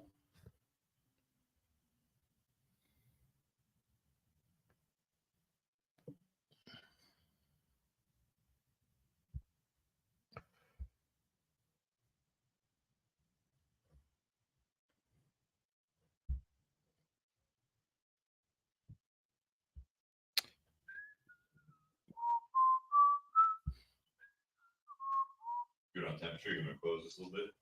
I'm all right. No, not the makeup, Ray. If you want to talk about it, Ray, we can talk about Foundation makeup. Absolutely. We can get you on here and you can show us your morning makeup routine since you just woke up. I mean, perfect. Steve's involves a trimmer and turtle wax. What? Oh no, that's just natural. Well, it's not natural. It's pure testosterone, but it's not natural. Leaking out of your pores. Yeah, might have overtopped it. I like how you talk about like being at an event. You're like, man, my shoes are starting to look dull, and you just sit there and rub your head and just I tell you what, a little man, quick shine on the shoes. If you need a real quick touch up, man, if you're not bald, you can always take it off your forehead, whatever. But just natural oils on there, that really does a. It works for leather. If it's good enough for your skin, it's good enough for leather. Exactly. Exactly. All right. I don't know what we're going to talk about other than talking Foundation, so we might as well start and see where it goes. I hope you guys out there have something to contribute here. I was getting ready to say the same thing. All I can think about is vacation right now. Your mind's not here. You're already gone. Been on a beach and in my mind for about 3-4 weeks. Easy. Yeah, I mean, getting ready to take my first vacation in 2.5 years. Love it. Love it. All right, let's get started. Maybe we'll get to that a little bit.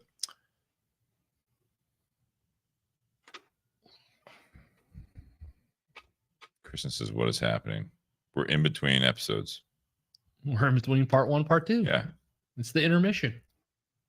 The bathroom break. Welcome back to the Bourbon and BS podcast, everyone. This is episode 312, and this is part 2, Beyond the BS. If you guys are listening on the audio, click back to part 1 for sure if you haven't listened to it, because we had a great conversation with Tripp Stimson. Stimson. Jeez. Tripp Stimson. You want to say there's a P between the M and the S, right? Still. Like Stimson? Yeah. But yes. And Tripp he's the chief whiskey scientist along with the whiskey operations, I think. Yes. The titles. Chief operations. Yeah. So he's got a lot going on there. But we had a great conversation with him in part 1, and we've been sipping on the Barrell Bourbon Barrell Foundation, which is their newer product, and happy that they were able to send us a bottle so we could review it, talk to Tripp from there. He's the one he's behind all of these blends that you're trying out there. The Core 4, now the Core 5 series, which the Foundation will be a part of, but this is more of an entry-level product for them. So definitely check it out if you guys see it on the shelves. And if you have had some of the barrel bourbon, Nate had a different take on it. He thought he was going to be disappointed with it. Not disappointed, but no, I'm sorry, that's wrong. Not disappointed.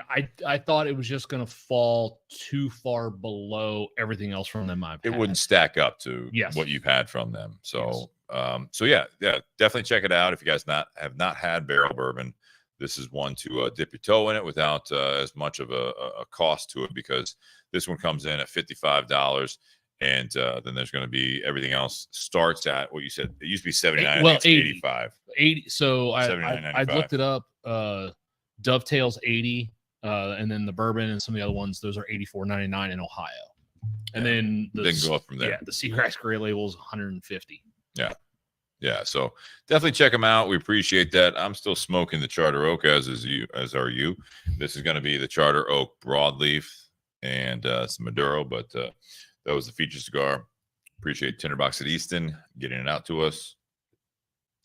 We are talking Foundation because the barrel bourbon bottle was called Foundation. This is their new product called Foundation.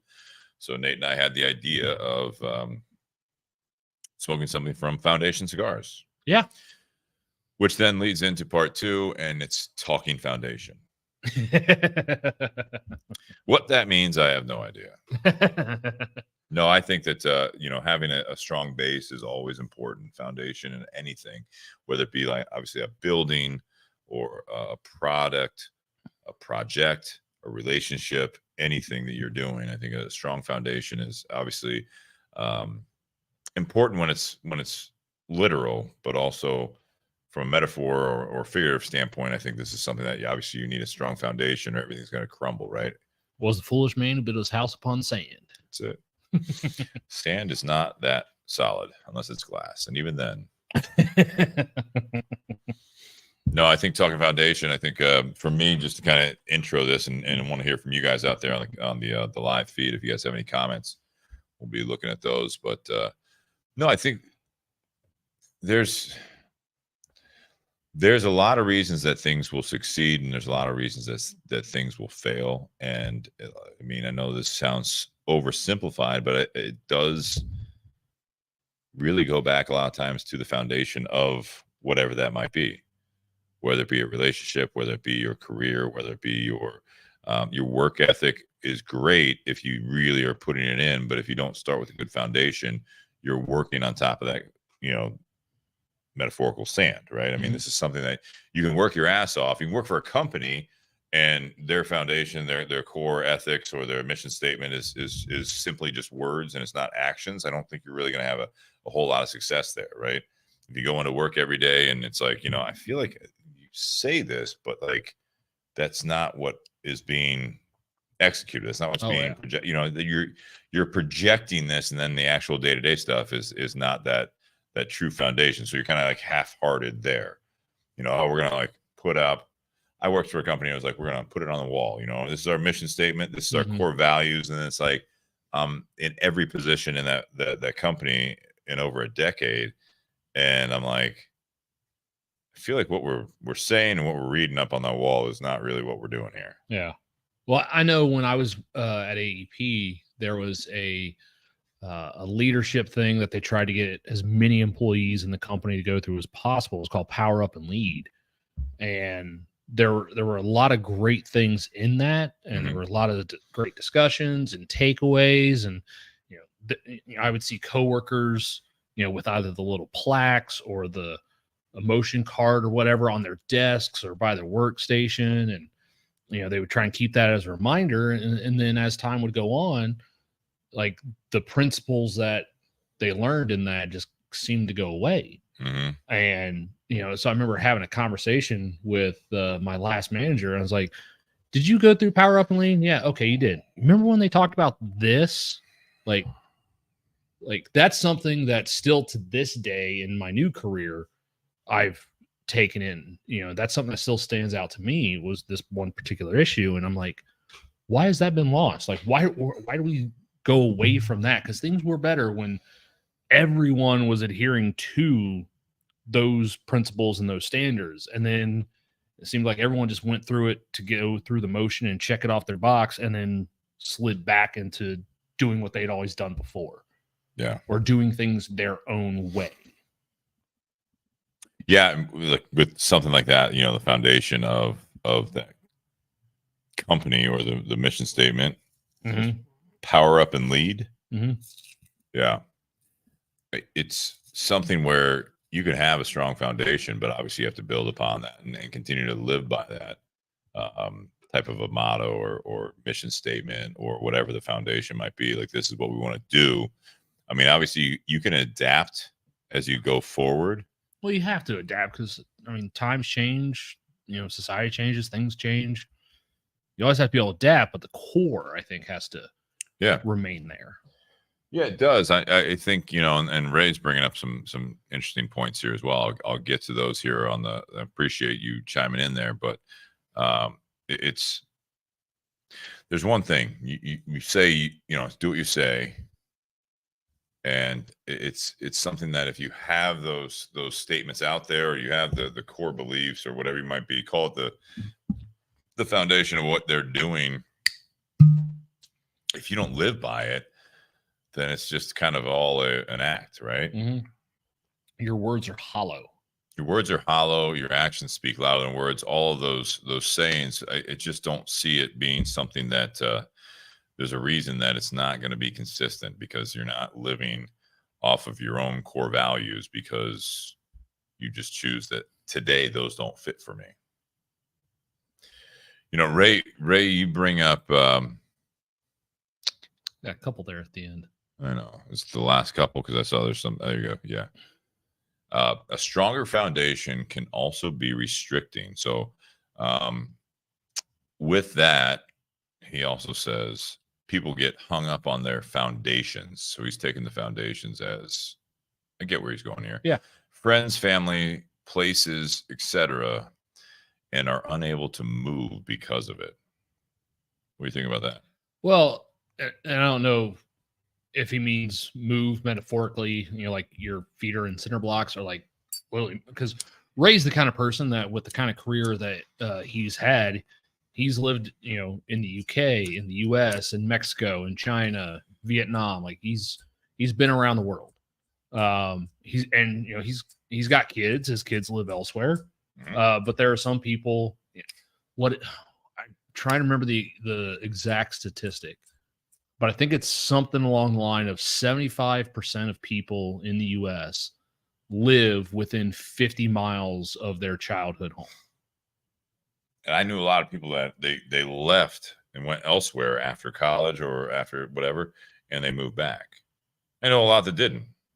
Yeah, I mean, so it's one of those things where I think more so as an adult, you have those roots planted. You have your circle of friends, the people you hang out with. You're familiar with town and stuff like that, and so I think sometimes because of that, people are very hesitant to look for greener pastures that are outside of that area. Outside, it's like, oh, I would really love, so people talk about, oh, if I ever won the lottery, I'd love to, go live here. And it's like, well, okay, well, why don't you do that now? And it's like, well, like my friends are here, my parents are here. And it's like, oh, so are you saying they're holding you back? Like there was almost a little bit of resentment a few years ago, about less than a year after my stepdad passed away. My mom moved out of state, like 6 hours away, and then she just moved again, even further away. Yeah, she did. And like in the 3 years that she lived in North Carolina, I never got the chance to go down there and visit her. She'd come up here, and anytime she'd come up here, she was visiting family, and we'd go grab lunch together or something like that. But never had the opportunity to go down there and visit her. And then now she's moved to Florida, and she has her reasons. Her and I've had those conversations. Not always the easiest ones. Florida's a great place to visit, especially as a senior citizen. Especially if you like, what part of Florida? Oh, I think she's outside Naples. Okay. It's pretty nice down there. Yeah. Big cigar country. That's not her. No, that's you. It's me. Also hurricanes. Well, yeah, you don't go during a hurricane. Maybe look at the weather forecast. Go in the wintertime. Mm-hmm. But no, I mean, but I mean, like I look at her and yeah, I agree, Kristen. Yeah. Phones go both ways too. Because I got a lot of family that, if we meet up together at a family get together, like, man, I haven't talked to you forever. I'm like, oh, do you have my number? Yeah. Okay. If you want to talk to me, talk to me. You can call me. It's fine. Or if we're on Facebook together, you can send me a message. It's fine. If I have something noteworthy to say to you, I will. If you want to talk, takes effort. I mean, it does. It does. You know, I think there's a lot of people though that are just. I think there's a lot of people for whatever reasons don't necessarily want to put in that effort. They just want. I don't know if it's a want. Well, they choose. I think it's a lack of attention span versus actually putting the effort in. It's not wanting to do the effort. It's just you're just not doing it. You just don't. It's not a lack of want. Your time and effort is taken up with other things. We got a couple other comments here. Ray's, people get hung up on their foundations, friends, family, places, etc., and aren't unable to move because of it. Sometimes when it's a good thing, it's not always, in my opinion, that's not a negative. Hung up is obviously this is a pointed comment, which I understand the point, or I'm understanding the point as, sometimes it keeps people from experiencing new things. He's a world traveler. He's lived in different countries. He tries to get back to those countries as much as he can. But I look at it as sometimes it's, the responsibilities or, something that you feel as though that not just the comfort level of something. First of all, when things aren't bad and things are good, not everyone has that hunger to be like, okay, the grass is always greener, or like what else is out there. Some people enjoy it. You can take vacations, you can do what you want. Ray, I know that you've commented, even it's funny that you lived in Mexico. And then when I say I'm going to Mexico, you're like, well, that's not traveling. It's like, well, it is to someone who lives in Ohio and going to a resort. I think that, coming back here, staying here, talking with Kristen about, potentially moving at some point, not anytime soon, but it's for those that are listening that might be like, oh, you're quitting your job and leaving. No, I'm not saying that.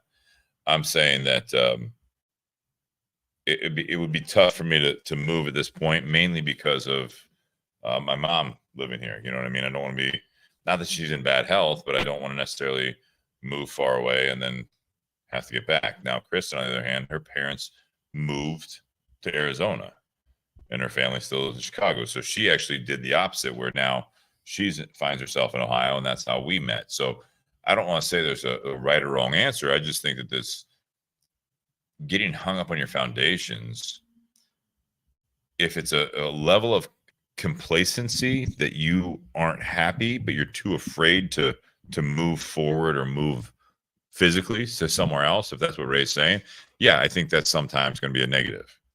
If that's the foundation, but you're not happy, you're not excited, you're not doing that, then yes, I think that might be a negative. Now, if you're happy and you're having a good life, there's nothing wrong with that, in my opinion. I really don't think there is. I think that it's nice to be able to experience new things, but the nice thing about moving forward is you can always move back if you want to. There are some people that say, I'll never move back to my hometown or whatever. It's like something hurt you that keeps you away, which, yeah, get out, move on. That's totally fine. Shannon. So I'll yeah, I know. Go ahead. Ray's commenting back. So you're limiting your life because of your mom. Ray, I'm going to comment on that. I'm not limiting my life. Actually, I'm enjoying my life, and I'm actually enjoying the fact that I am close here to my mom. So because that's important to you. Where one person might think that's a negative, I'm still getting out and trying to live my life. I don't necessarily see her. I'm not necessarily what I call her every day or anything like that. But I'm the one that calls in and checks in on her. I'm the one that if I call and she doesn't answer, I'm about to go over to her house in 15 to 20 minutes if she hasn't picked up the house phone or a cell phone, and I know that she's home, because I'm worried that she might have fallen and she's by herself. So you can say that's limiting your life. She probably doesn't necessarily think that's a positive thing, because she's that very, very generous and gracious person at the same time, that she would hate to be a burden on anyone, but at the same time, sometimes that is something I'm of the person that I do want to be here the best I can. It doesn't mean that I have to, stay here, but it's something that I'm choosing to do as an individual, because she's on her own, and it's just something I don't see it limiting to me. You may, because you're independent, and you're away from your family, where if I say it in an aggressive way, it might be construed as a negative thing, but I'm saying you feel comfortable with that and your experience in your life. Not everyone's like that.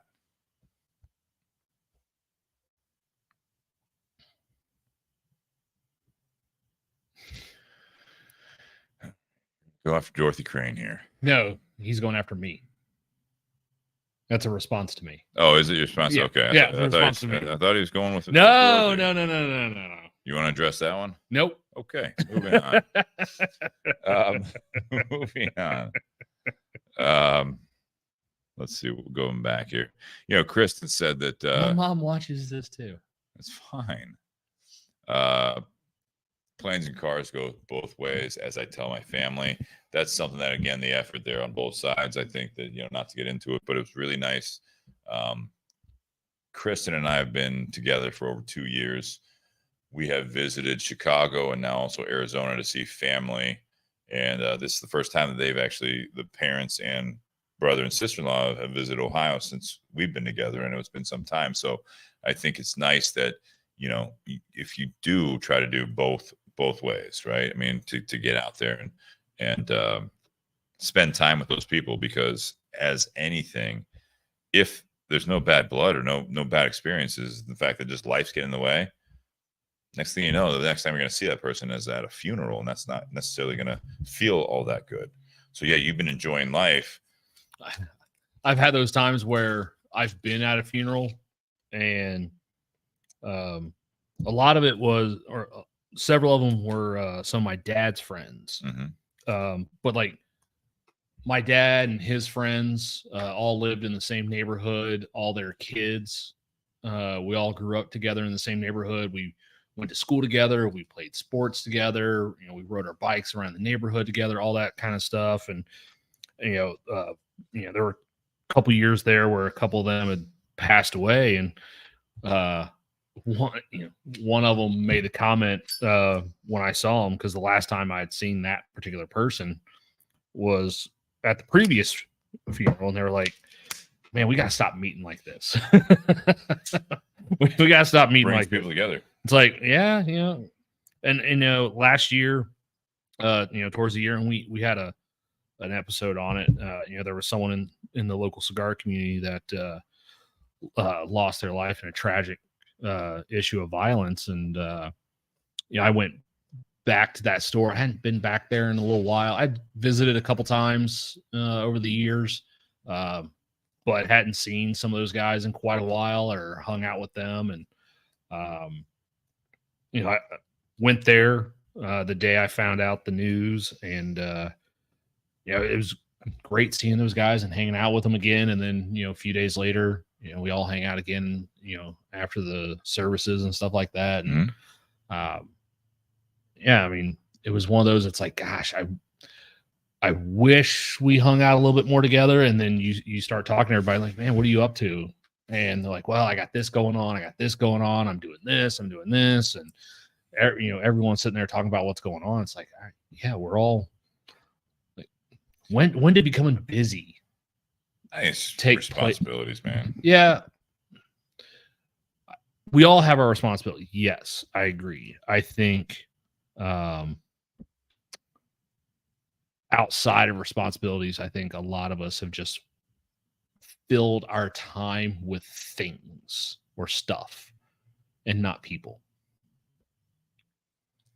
Yeah, I mean, obviously you gotta have hobbies, you gotta have a job and everything, but I think that I don't know. I think a strong foundation to this part of the conversation. I think a strong foundation is extremely important. It's funny hearing some of the comments or reading some of the comments where the people that are doing them, and it's like Ray knowing him, and then I see a Sean Anderson one. So Sean Anderson says, with one of his, you can get wrapped around the axle by a group of people that fate picked for you. So again, if you have a negative, I'm of the opinion, if you have a negative thing going on in your life, you're absolutely right.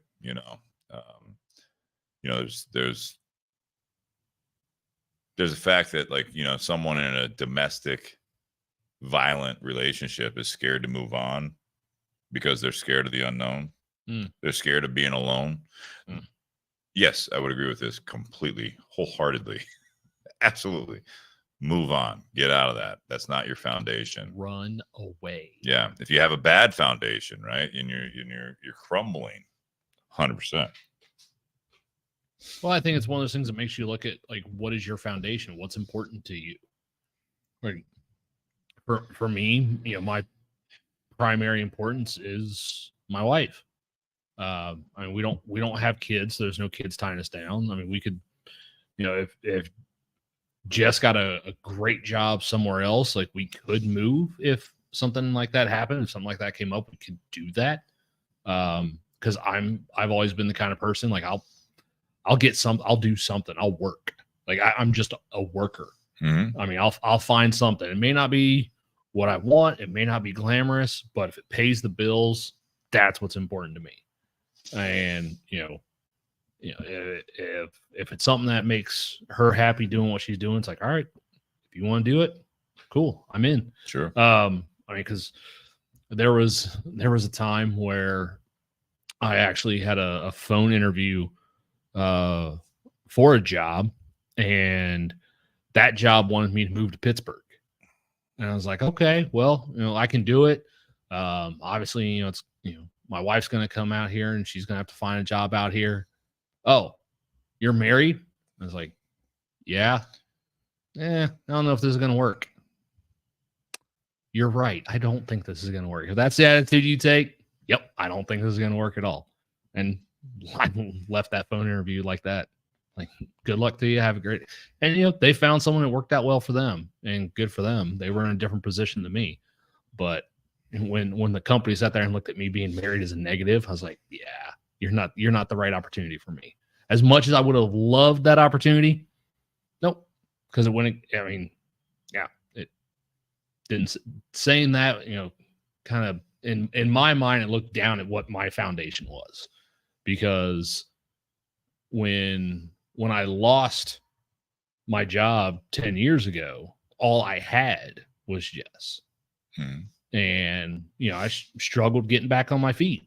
Mm-hmm. And, when that interview happened, like, I was doing all right. I was doing okay. Wasn't what I wanted to do. So I was looking for other opportunities. But I was at least in a better place where I could be more picky. And so when something like that was said, I was like, nah, that's not for me. Yeah. I look at some of this stuff of, knowing these people, and please correct me if I'm wrong, but, like, when I'm saying, like, having a strong foundation doesn't necessarily mean that you're stuck there, right? It doesn't mean that you aren't moving physically away from these types of things. Building a strong foundation, hopefully having a strong foundation for family or relationships or friends or whatever it might be, you can move away. You can do those things. Like Ray moved away from family to follow his career. I'm not saying that's a negative. He's looking at it as like, oh, if you don't travel the world or work in 18 different countries in your career, like, then you haven't seen anything and you're stuck. You're stuck. And it's like, hang on a second. Sometimes you can take the foundation you have and you can rebuild elsewhere with the strong foundation, hopefully either that you were living, or you build a stronger foundation than what you were living. And those are those not as nice situations. But you get out of that, or even if you not necessarily, you don't have to travel around the world. It's just like you get out of the situation, you build a new foundation.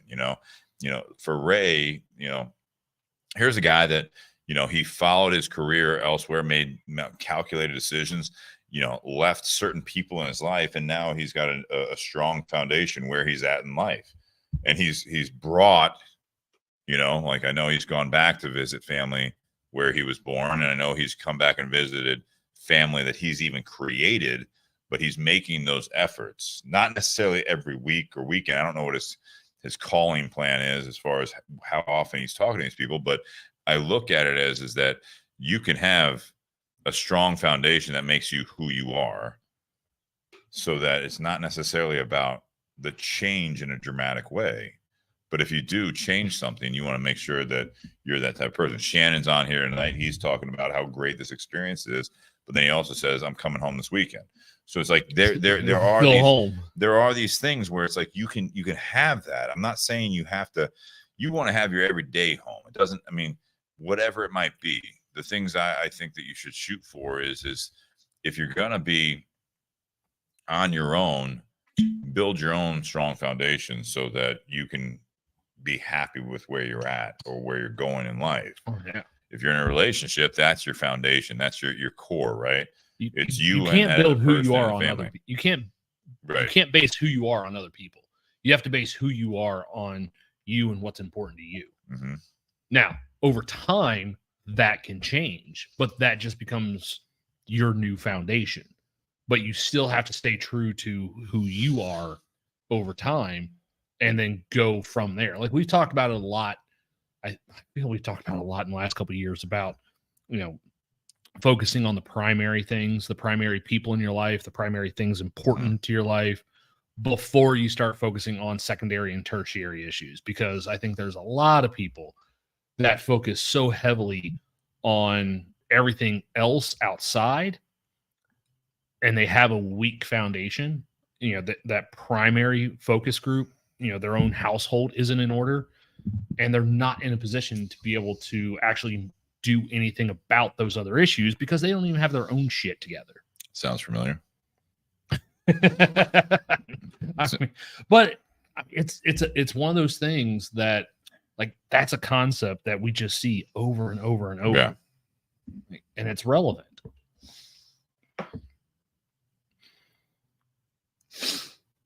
I'm just reading some of the comments here. I think we're kind of all on the same page here. I think that there's different ways to look at it. As he's trying to create talking voice. No, which is what we want. That's why we do this live. So that way you guys talk and ask questions and I appreciate that stuff. And I'll put up Sean Anderson because he likes pointing up to his comments here. He does. No, he's got some great ones. Although sometimes, Sean, when you point up at one of your comments, that comment doesn't necessarily show in the feed that we're watching on our phone or our iPads. So you point up and we're like, is he pointing at Charlie or Ray's comment? Like, what's he pointing at? Because there was one he had where he's like, here's a paragraph, and then he goes, my house up. And I'm like, that comment we don't see. Right. A strong foundation starts with good character. So as long as your parents instilled that, or you learned it along the way, then you can have a great foundation. Poor character, I don't care how great your family is, your foundation is going to fall. So your foundation is you. Like, you yourself have to be a foundation and then build upon that. Yeah, or also, he's kind of taken several angles on this same statement here. So as long as your parents instilled that, or you learned it along the way. So, these are two, I guess, things where you can have a great base or foundation that you're brought up in. Mm-hmm. Or sometimes you have to create your own. Sometimes in the middle. Yeah. Sometimes in the middle, like everyone grows in different ways and we grow up in different ways. Sometimes you take hopefully the best practices from what you learned growing up, but not always going to be that, same road of life that your family brought you into. And on the flip side of that is that you're maybe on a bad road and you want to get off it. Well, and I think you can learn just as much from bad examples as you can from good examples. Yeah, but you got to learn. You have to, there's the tricky part. You have to learn. Because you can have people who are great mentors in your life and you can learn from them and grow from that. But you can also have people in your life that have done things the wrong way or they've made mistakes, and you can use that as a learning experience for yourself. Like, oh, that person fucked up. Don't do that. Like, I remember the stove is hot. Don't touch it again.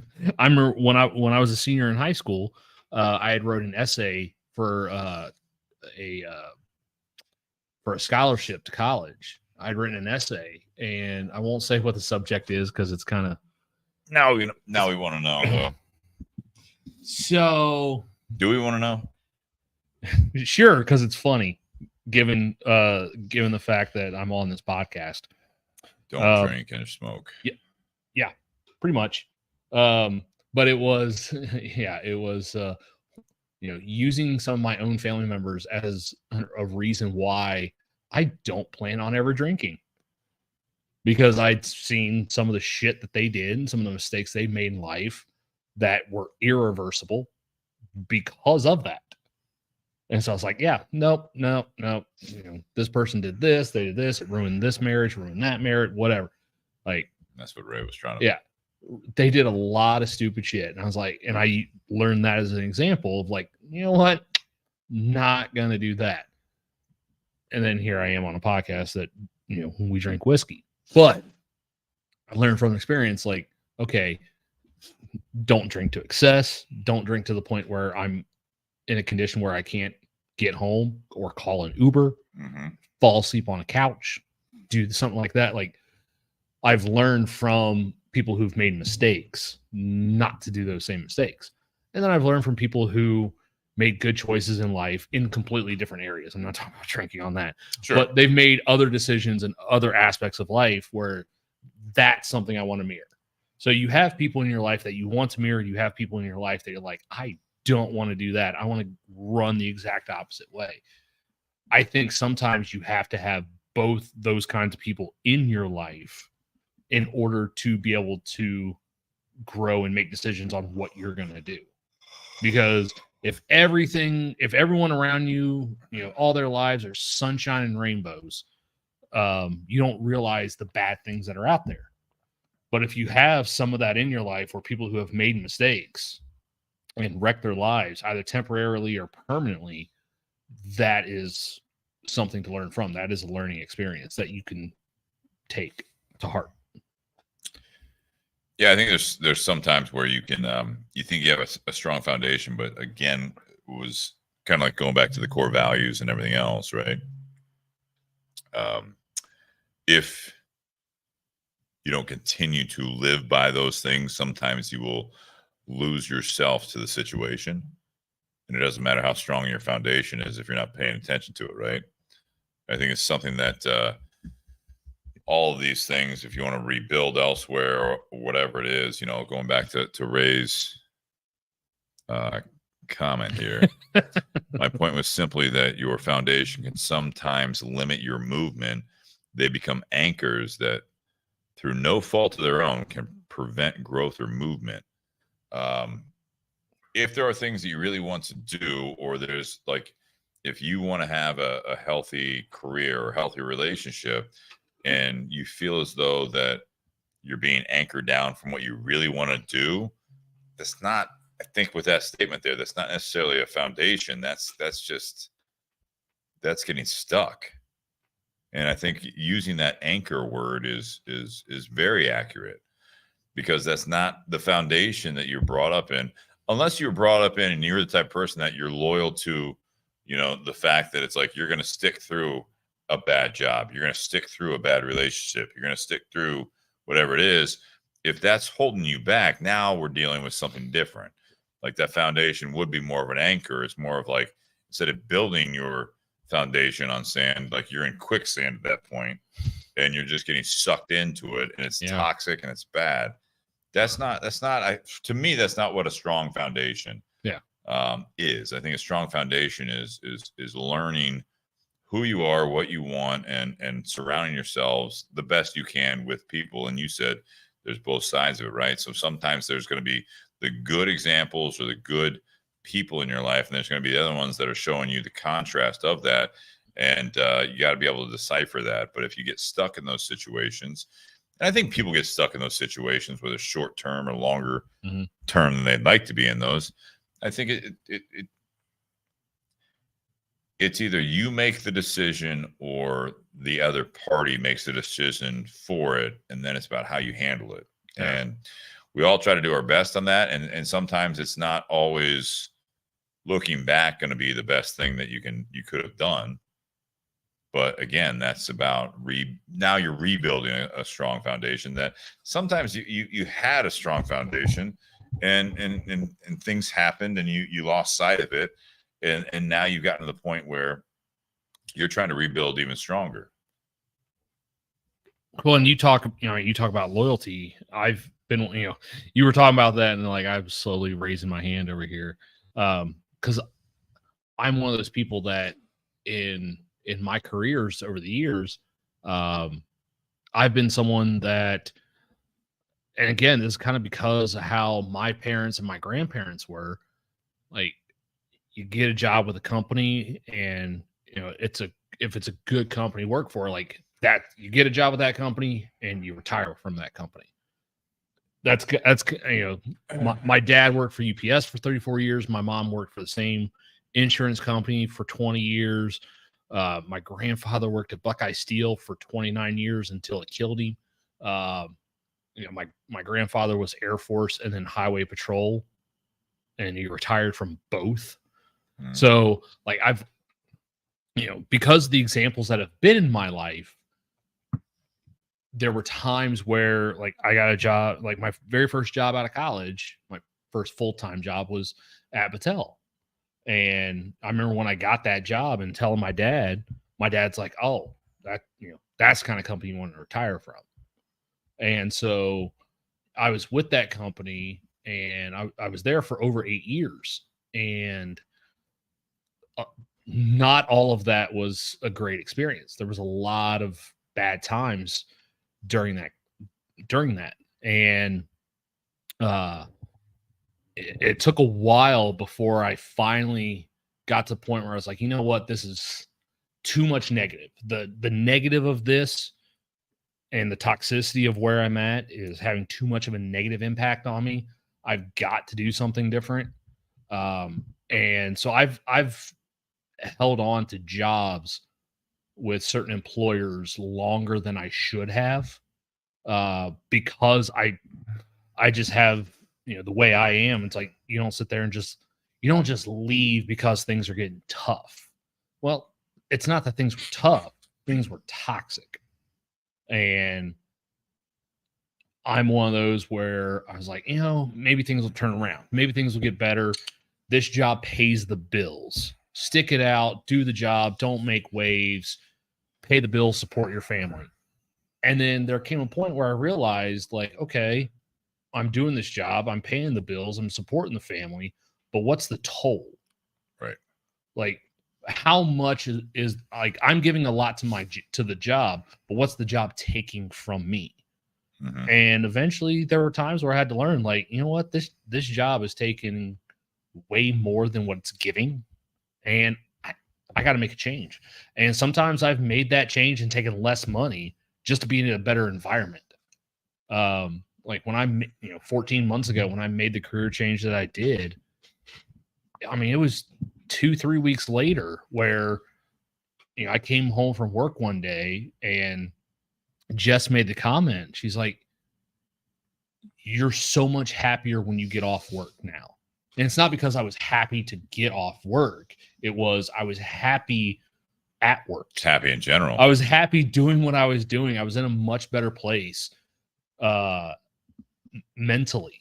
Yeah. To where when I came home, like she could see that that my face was different. There was something different about me because there were times at my old job where I'd get done from work and I would just sit there. No TV, nothing. I would just sit there and kind of wallow. Just yeah. You lost that stress weight too. Yeah, I did. Your face did look different. Well, it took 4 months to get to that part, not 3 weeks. But no. But no, I mean, nice. But no, it was take all the wins. Yeah, no, I did. I lost 30 pounds in the first 4 months of that job because, like, even though I was on my feet all day and I was walking around all day instead of sitting in a chair, even though I was more active, like I was eating less, but it was because I wasn't hungry. I lost weight when I started the cigar shop. Why? Same reasons. Because you were just, happier, less stress. Who's guilty of stress eating? I changed my diet and other things, but it was all related. I mean, that was absolutely it. Getting stuck in that circumstances, you know what I mean? And making life changes with that. And I think that's where it is. And Ray put out a comment, and I didn't mean to represent, obviously. So he was trying to make it clear that not everything's easy, but those are the choices he made in life. Those are the things that it's like, it's not the end of it. That's where it is using the term foundation as the way I'm using it is kind of your base. You have to have a strong foundation so you can be the type of person you want to be every day. As poetic or as like unattainable as that sounds, the foundation is the one that brings you back. You know what I mean? If you have a strong foundation and you're not living the life that you want to live, now all of a sudden it's like the foundation might be crumbling because you're just over. You're piling on top of it. It's not built to. And I know we're speaking in metaphors here, but it's not built to withstand the wrong type of structure on top of it. And again, I know it's a strong metaphor, but it's like if all of a sudden you want to build up off of that foundation because it's a strong foundation for what you're trying to build, and all of a sudden, again, metaphorically, it's just getting piled on, it's just getting heavier, and it's not going up. It's just literally just doing that. Now you're in the wrong circumstances, right? You're building the wrong type of life or structure on top of the foundation that you feel comfortable with, or that you feel is who you want to be. I know you're replying to some people here. Yeah. I was replying to Sean. Sean's one of those where, like, I mean, we saw Sean a couple years ago when he was in town for the Smoking 10 event. And when, if you have the opportunity to be around Sean Anderson and hang out with him, smoke cigars, drink with him, man. Great guy. He's fun to be around with. He's got stories for days. He always, in person, he'll always tell you a lot of times, most of the time, he'll tell you the positive ones. He's cracking jokes. He's talking. He smiles. But at the same time, because we've talked to him as much as we have, both on the podcast and the comments and in person, we know Sean's dealing with a lot of things because of his history in the military. We know Sean's dealing with a lot of struggles. And so it's one of those things where you see him, you talk to him, you hang out with him, and you're like, man, this is such a great guy to hang out with. But he's also fighting his own battles. And what's sometimes frustrating to the people that are fixers, you can't fix what Sean's going through. It's Sean's battle. You and I, Ray, we've all hung out with Sean. None of us have gone through what he's gone through. We can't fix that. We can be there for him. That's the best thing we can do. We can be there for him. Whatever way he needs us, we can be there for him. But sometimes it's hard to be with a person who is struggling but doesn't show the struggle, because there's something going on. There's something deeper. Sure. And you want to help. It's just not necessarily within your power to be able to do so. There's nothing I can do that can take away the pain and memories that Sean has. Nothing. Right. All I can do is be a friend. And sometimes that's the best thing you can be for someone. Sometimes that's all you can be, is just an ear. I've talked about with you, years ago when you were dealing with some personal issues, because you and I have had different life experiences. Yeah. There were times where I looked at it like, I can't do anything to help Steve, because Steve, in that particular field, Steve has different viewpoints than me. Steve's gone through different things than I have. Yeah. You can't always relate, right? I can't empathize because I haven't gone through it. Sure. But what I can do is be there. If you want to talk, I'll listen. If you want me to talk, I'll talk. If you just want to let it all out, I'll be there. Well, I'll say, and I appreciate that, obviously, many ways. Sean Anderson, knowing him, what I know of you now, Sean, what's interesting with this topic at hand is that, you've got this. He says, my entire life I've been fighting a war. I'm soaked in pain and sadness. The irony, however, is that I'm not actually angry. I'm trying to learn how to be happy. And that in itself is a war. And he always talks in these, I want to call them riddles, but that's more or less that. Riddler. Who am I? No, it's the fact that you have actually rebuilt a strong foundation. No matter what you're going through, whether it be what you've gone through, Sean, or what I've gone through in life, different ways, and Nate, the same way, all of us actually, it's once you rebuild the foundation, and I'm not saying it's easy, but the best you can do to not let your past dictate your future. It's the same thing as and I'm not being insensitive here, Sean. If you're listening, I know you know me well enough that I'm not going to do that. But it's as if you brought termites with you in rebuilding your foundation. They're going to eat away at it. They're going to sabotage it. And no matter what you do to make a strong foundation, enjoy your new chapters in life, you bring that with you, and those termites are going to, those memories and the past, that's going to just really eat away at it and bring it down. Termites. There's a reference and a metaphor I never thought we'd hear on the show. Well, that's look good, though. His Facebook profile is his wife and child, and this is the new chapter. This is new foundation. Yeah.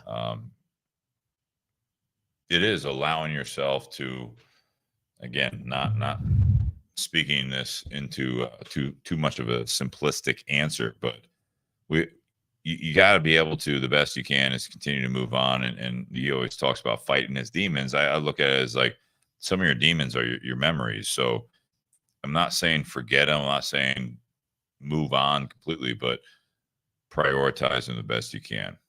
And I know I can't necessarily comment on what he's dealing with on the PTSD of his military experience, but the fact that you've chosen your Facebook profile is not you, it's actually your foundation now. Yeah. I think that speaks volumes to me, is that you're trying to make sure that there's a strong foundation there. And sometimes it does actually take a little bit of effort there as well. You don't think that you're good enough for that. And not you, Sean. I'm saying that people don't think they're good enough to experience happiness again when they've gone through the sorrow, as he says, the pain, sadness. So I think that you can really rebuild it.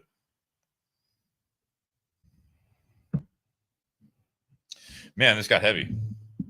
Well, what, you thought we were going to talk about vacation for an hour and a half? I'd like to. Yeah, I'd like to. Where are you going for vacation? Dominican Republic and Punta Cana area. Yeah, I'm going to Kentucky. Same thing. You're going to be on the beach.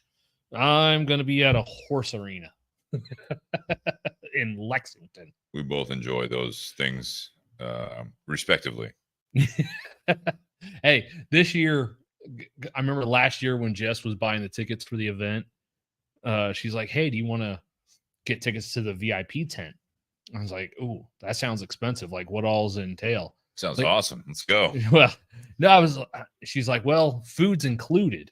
I'm like, okay, you have my attention. Well, and you also get closer parking. I'm like, okay, not 2 for 2. I don't mind walking. We talking about drinks here. I don't mind walking. I'm like, but I mean, is it just food? Oh no, there's a bar there. Okay, what about drinks? Oh yeah, drinks are included. Buy it. Do it. I'm in. Let's go. Price is not an object at this point. Food and drinks are included, and it's shaded. Yes, price because almost really because the grandstands are great, but there were times the last time we were there where that sun was a little bit lower than the grandstands, and it was 90 plus degrees. And it's like, ooh, it's hot. It's different when you're on horses versus a beach. It's 80, 90 degrees in the sun. Yeah. There's no pool. Where you are? No. Oh, there's a pond that the horses have to race through. Can you use the pond? No, where we're staying at, there actually it is actually a complex that does have a pool. Can't smoke on the patio, but I can do a lot of walking around the block. Yeah, but you can use the pool too, right? Without a scar. Yes. Yeah, so do both. Yeah. Take a lap, hit the pool. Take a lap, hit the pool. Take a lap, set my cigar down on the edge of the street. Yeah. Do 10 minutes in the pool, come back, relight the cigar, do another lap. Yeah. Police get called. Like, why is there a guy at 10 o'clock at night walking around the neighborhood in his swimming trunks smoking a J? It's not a J, bro. I like the foundation that I was brought up in. I have not had the worst road for sure, but I think that I've had, like everyone, I've had my ups and downs, and I've had tough things in my career, tough things in my relationships. I've been through a divorce, breakups. I got fired from a job that was somewhat of a surprise, but I think that it was more one of those things is that foundation was not what I thought it was, and I stuck with it longer than I should have. And that goes for career and relationships. I'm happy with the foundation that I feel that I've built and I've had help building around me in more recent years. And I've learned from the past, which I think is very valuable for anyone listening out there, is that you got to keep learning from all that and not to repeat history the best you can. Sometimes you look back at some of these experiences that you've had, and you almost could question yourself, was that me really doing that? And I think that's losing sight of what is important to you, and that's what I consider your foundation. I think what's important to you is what you should consider to be your foundation. As soon as you lose sight of that, and it's all the things that we talk about a lot of times, is career, relationships, personal health, and then also about just how you interact with other people and how you dictate who is important to you in your life and what's important to you in your life. I think if you lose sight of those factors, then it doesn't matter what your foundation is, because you're just basically now crumbling at that point. So if you continue to look back on you, we've used the metaphor of board of directors. We've talked about all this stuff. Is what's important to you and who's important to you.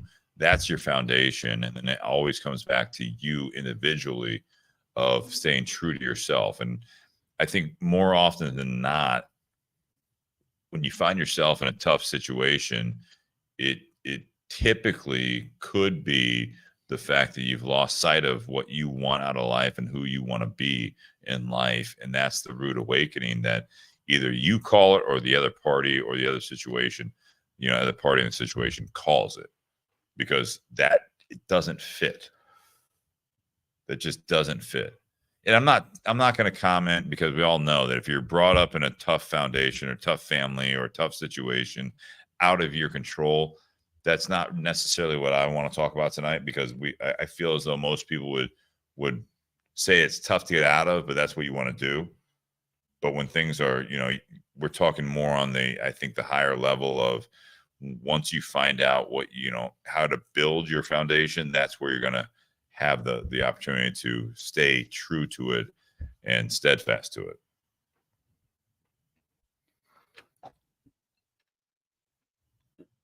One of the things I learned from relationships in my younger years, like there were times early on in relationships where like I was just so happy to be in a relationship, I didn't want to end it.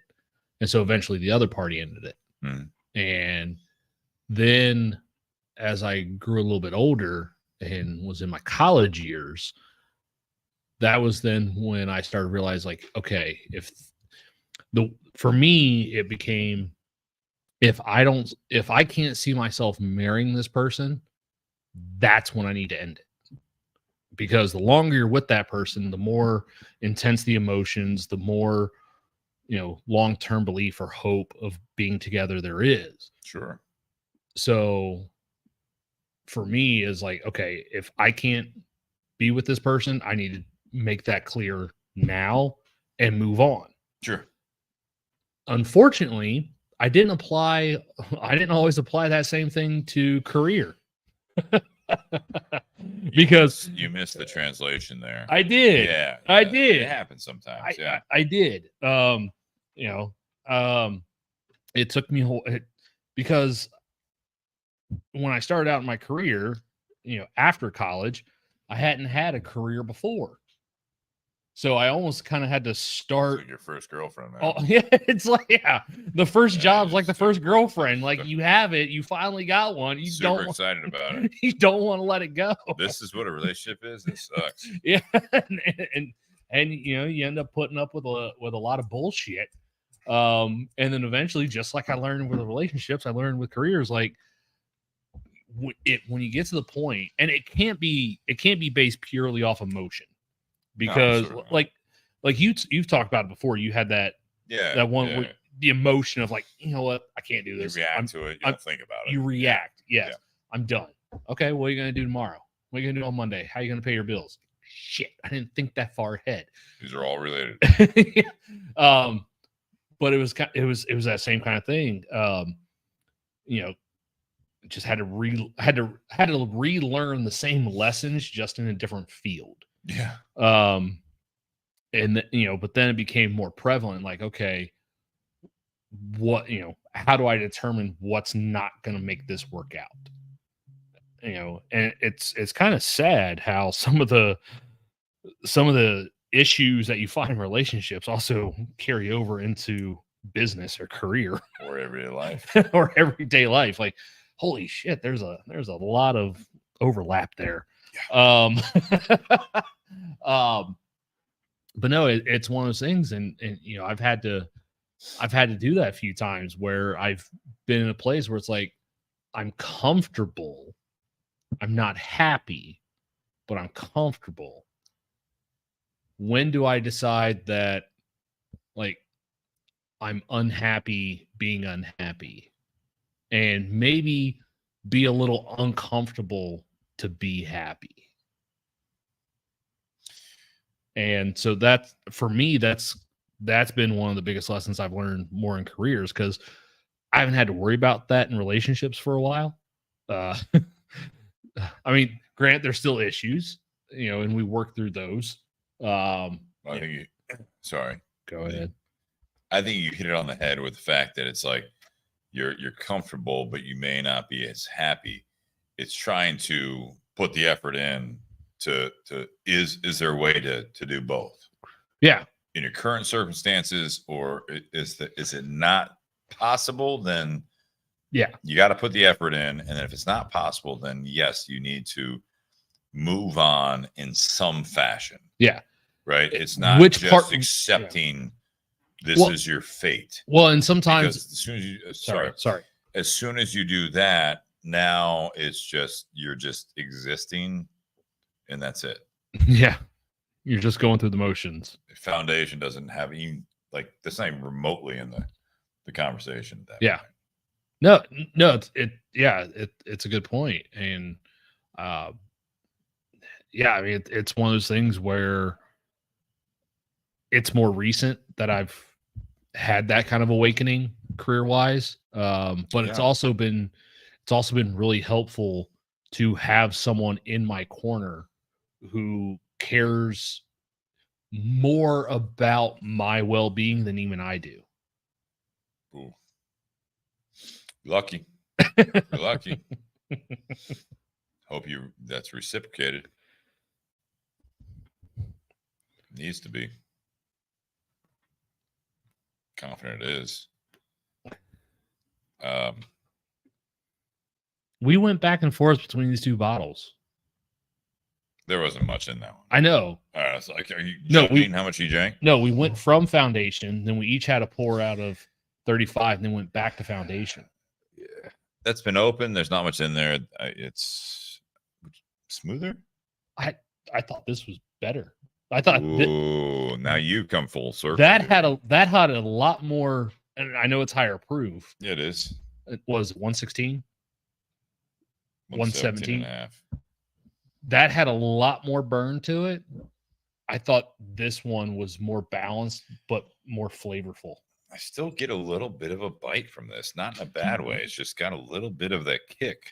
Yeah. So, more kick, as much kick as that? I think so. It's okay. funny how humid it is that it's actually sweating in the neck. All right, guys. Appreciate the audience participation. It was a good show. I'm looking at all these comments still coming in. So Sean, Ray, Charlie, several others. We appreciate that. We're going to be off next week. Yeah. Stay tuned to the Bourbon and BS community page because I don't know if Nate's going to be involved. I'm not putting you on the spot. I may do something next Wednesday night. Or take the night off, and you and off. Jess could have a steak night Wednesday. Steak and wine night Wednesday. Or just a wine night Wednesday. But cheers. Cheers. Thanks, guys.